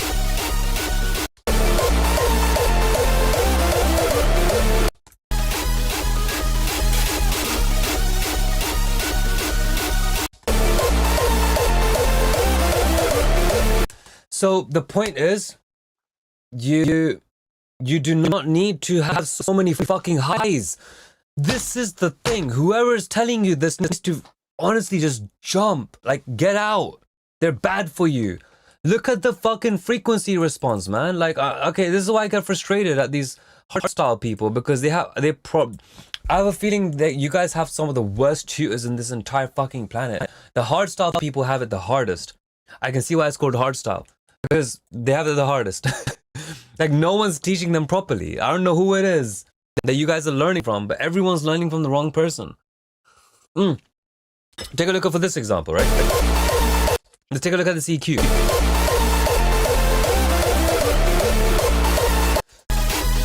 First of all, this curve is crazy.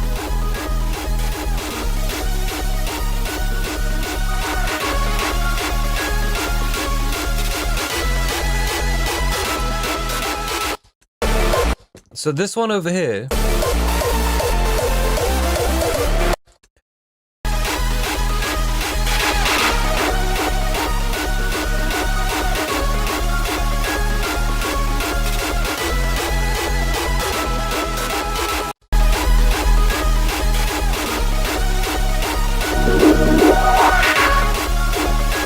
I'm not going to recover your snap because it's buried in everything.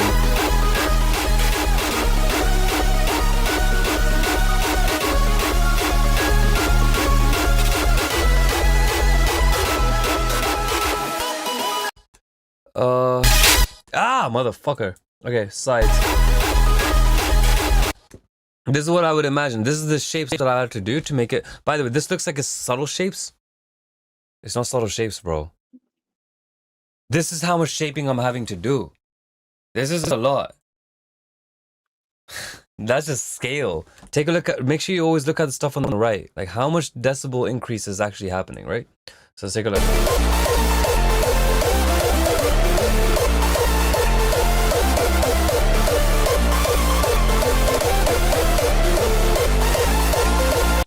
Okay.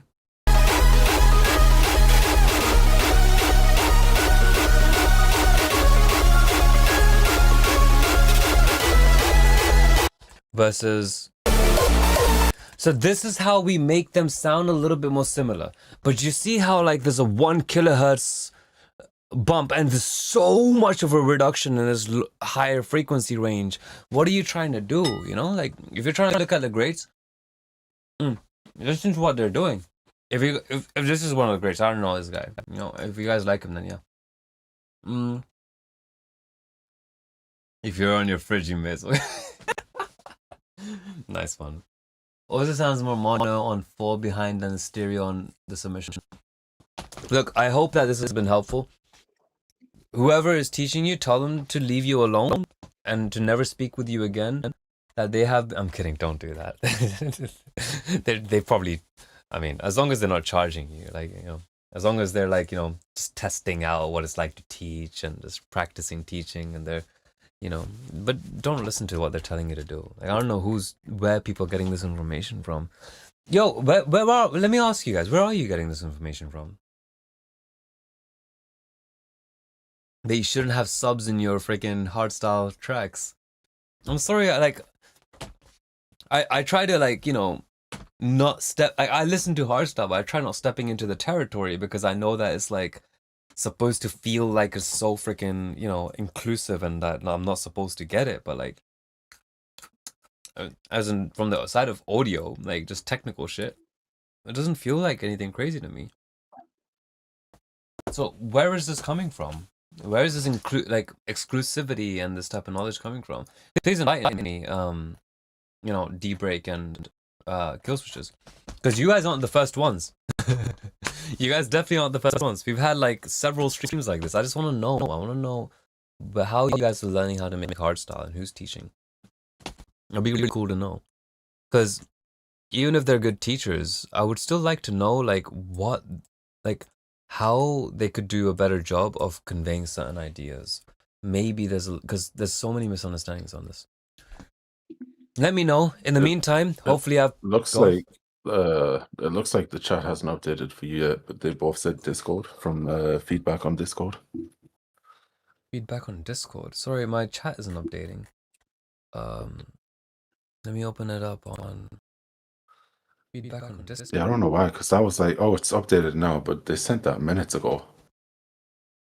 Oh, I can finally see Jows's fucking emojis. Yeah. Yeah. Thanks for reminding me to eat, bitch. Dragon, eat. Be healthy, man. Go on, you're a big man. You gotta get some protein, some carbs and fats. You gotta be good, man. It's good. Alright. Nutrition is king. Sounds more mono on 4 behind than the stereo on the submissions.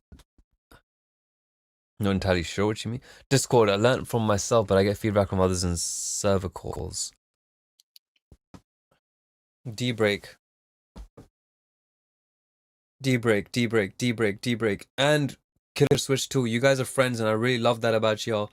But can I tell you guys, I'm not even gonna turn the music on, right? I'm just gonna I need to tell you guys something like really serious. Really serious. Really fucking serious. I'm gonna let you know who I am, because I know that, like, and I'm only gonna give like a little bit of my credentials. I'm not gonna tell you everything I've done. I'm only gonna tell you the relevant credentials to tell you that I know what I'm talking about here. So you guys have joined my community, music and audio, right?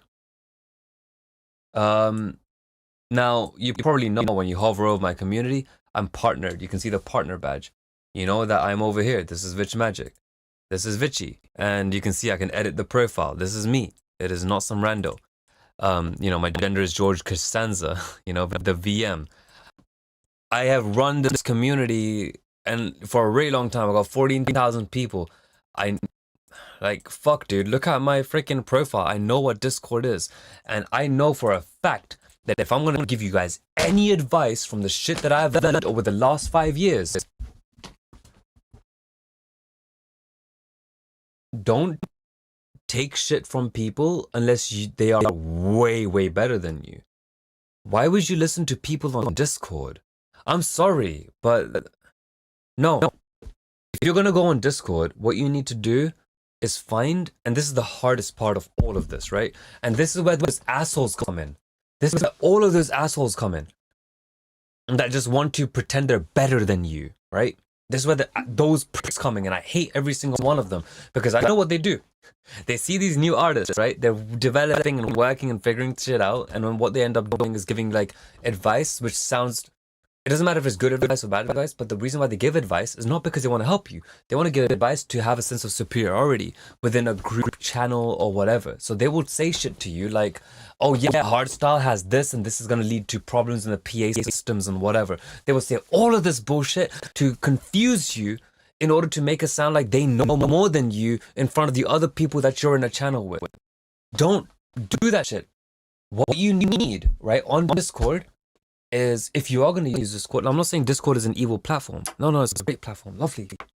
What I'm trying to say is, if you're going to be on Discord, have a localized, strong group of people, 5 to 6 people, no more than that, of strong people that you want to grow and develop with, right? And some of these people might not even be listening to the same genres or working in the same genres as you, and that's okay. Because if you guys are 5 to 6 people, you can have a really purified freaking feedback group. If you all have the same ambition of different directions, that's what matters, man. Like, if one person wants to be an EDM producer, one wants to be a hip hop artist, one wants to be this and that, whatever. Like, you guys all whatever, but you all share a same level of ambition. If it's only 5 to 6 people, you will be that guy who will listen to all those 5 or 6 different genres so that you can help them with it and be like, hey, I hear a difference, a disparity between what you created and what this is. And if you guys are gonna like drop your freaking egos and pride, and you guys enjoy your vulnerabilities amongst each other and have that communication in your relationship between the 5 or 6 of you and trust, then what ends up happening is that you will genuinely have a situation where all the feedback you're getting is actually good for you, right?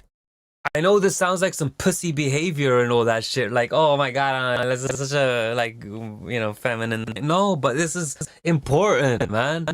Like, you know, only keep it within those people. And if you find somebody giving you cap in that group, or if you feel like an overwhelming sense of respect for somebody and it is on a level which is a lot more superficial because of what they've been introducing to you, you gotta feel that in your gut, man. Because real information is gonna give you results like this. Because Einstein says that if you don't truly understand something, you can't explain it. If you can't explain something, you don't understand it. You know, if you can't explain something simply enough, you don't truly understand it. And if somebody has given you information which made you have like bad freaking results, and they're not able to recoup that, you know, the negativity from that, they're not a good teacher, and they don't have good feedback, and they don't know what the hell they're doing. They don't have an understanding of that. So keep an eye on your little social group, you know, the 5, 6 people that you have, you know, and from time to time, you know, you will notice that it's really hard to curate your system like this. I totally get that. You know, my group is, well, I'm lucky, but like, you know, my group is, when I'm in my group, like within my group, I know I have my strengths. I know that when it comes to music and stuff, I'm better on the social side of it all. I'm better on, you know, knowing what's cool, right? So I can basically just, yeah, take it easy here. But within my group, I know that I know what's cool. I know what kind of songs will pop. I know what type of mixes are more culturally fitting, historically fitting, and demographically fitting. Right? So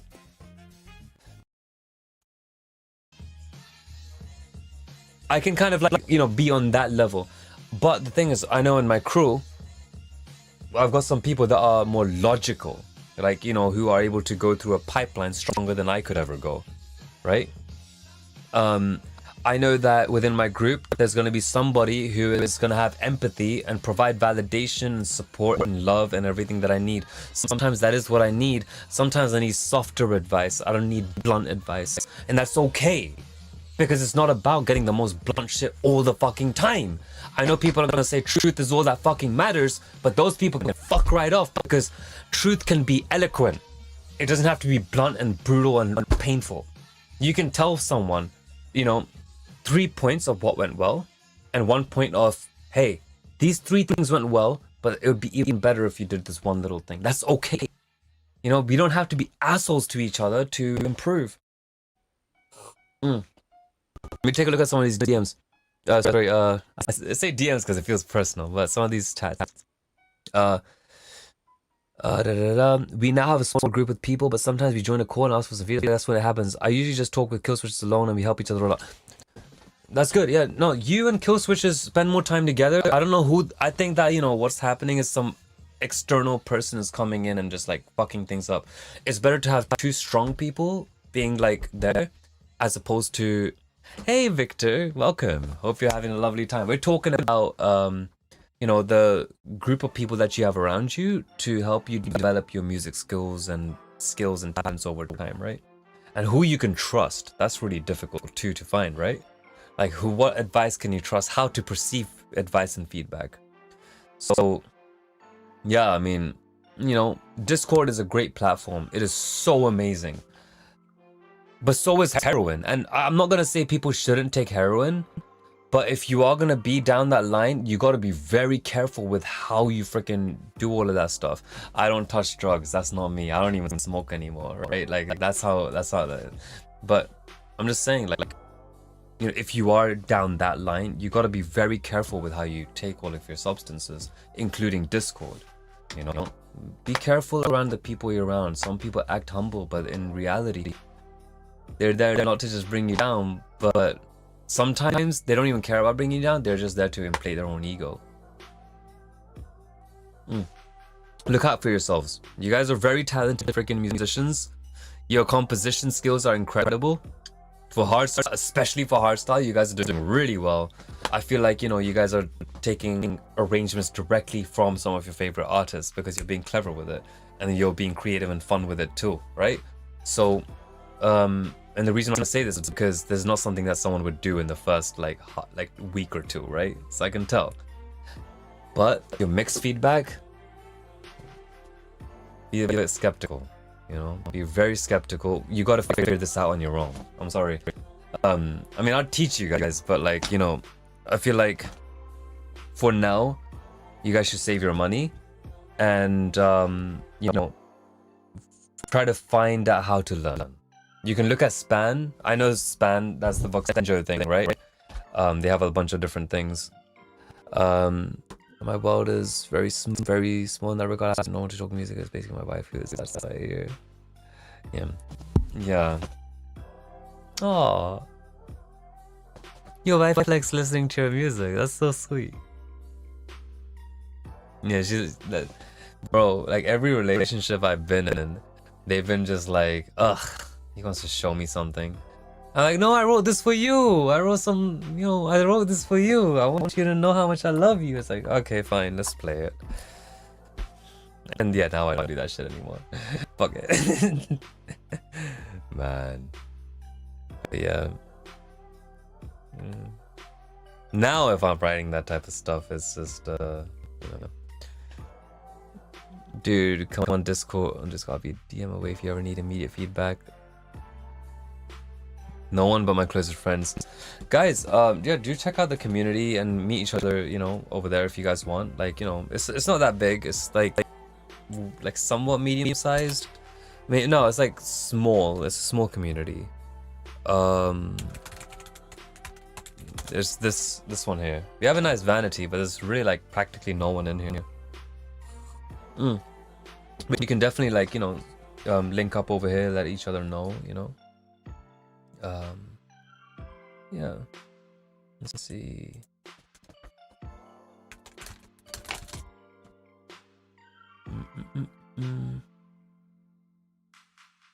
Okay. I asked, how do you feel about this part with the distorted bass intertwining with a low cut pad? I don't know, it sounds cool. Aww. You got a nice wife, dude. I'm so happy with you. This part with the distorted bass with the low cut pad. If you came up to me and said, how do you feel about this part with the distorted bass intertwining with a low cut pad? I'd be your second wife and I'd say, stop fucking complaining and asking me. Dude, open up an EQ with a mids cut off and a sides cut off.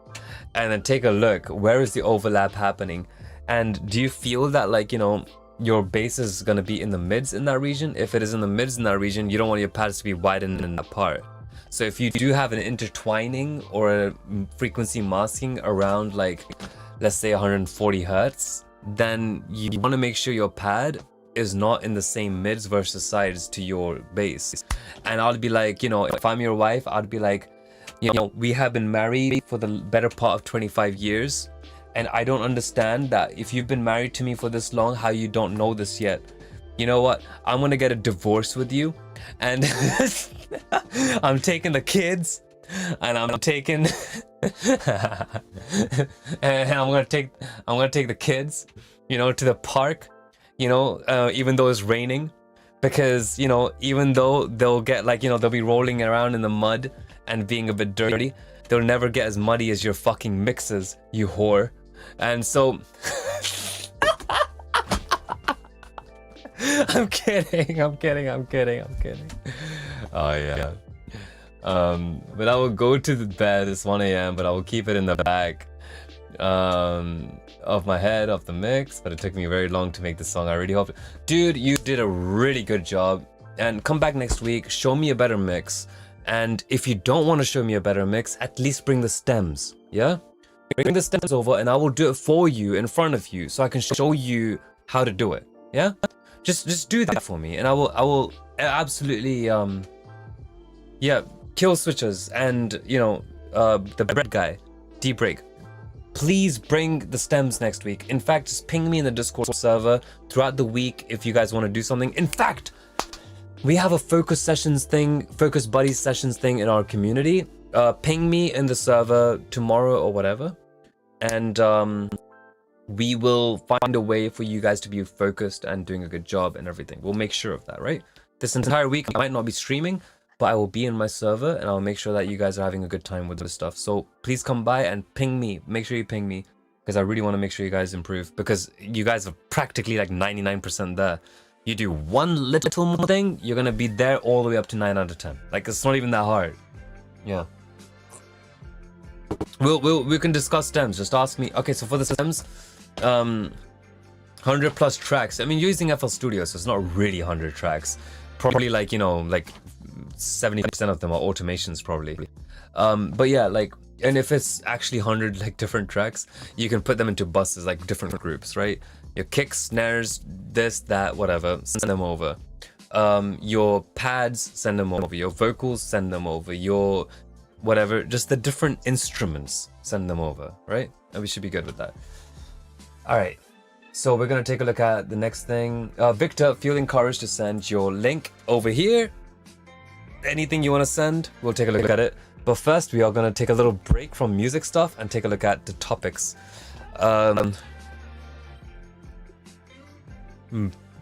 This Drive Steam trailer. All right. 80 for real audio, 30 for automation.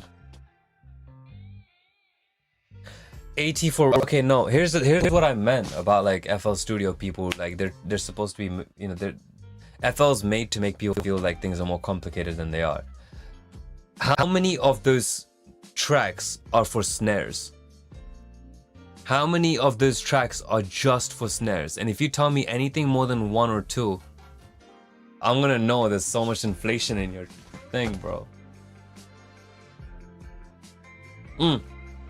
Just send me all the drums separately, like in drums as in kicks, snare, hats, crashes, and everything else, right? These 4 things for your drums, maybe 5 drum tracks separately. You can do that, right?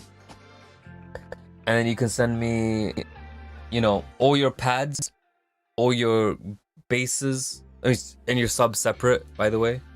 You know, just look back in the stream. But anyways, look, it's 1 a.m. for you guys. Get some sleep, right? You can think about the stems later. But for now, you can, those are kind of what we're looking for. Because we're gonna do it quickly. We're not gonna spend too much time on it. You can just send me on that email I sent earlier on. Yeah.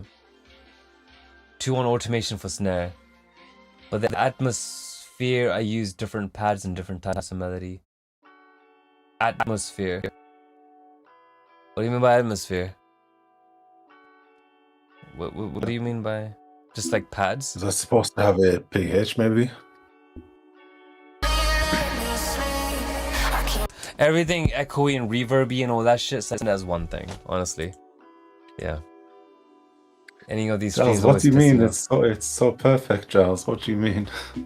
It's like well fucking like planned out ahead of time, laid out properly. It's a good little sign off.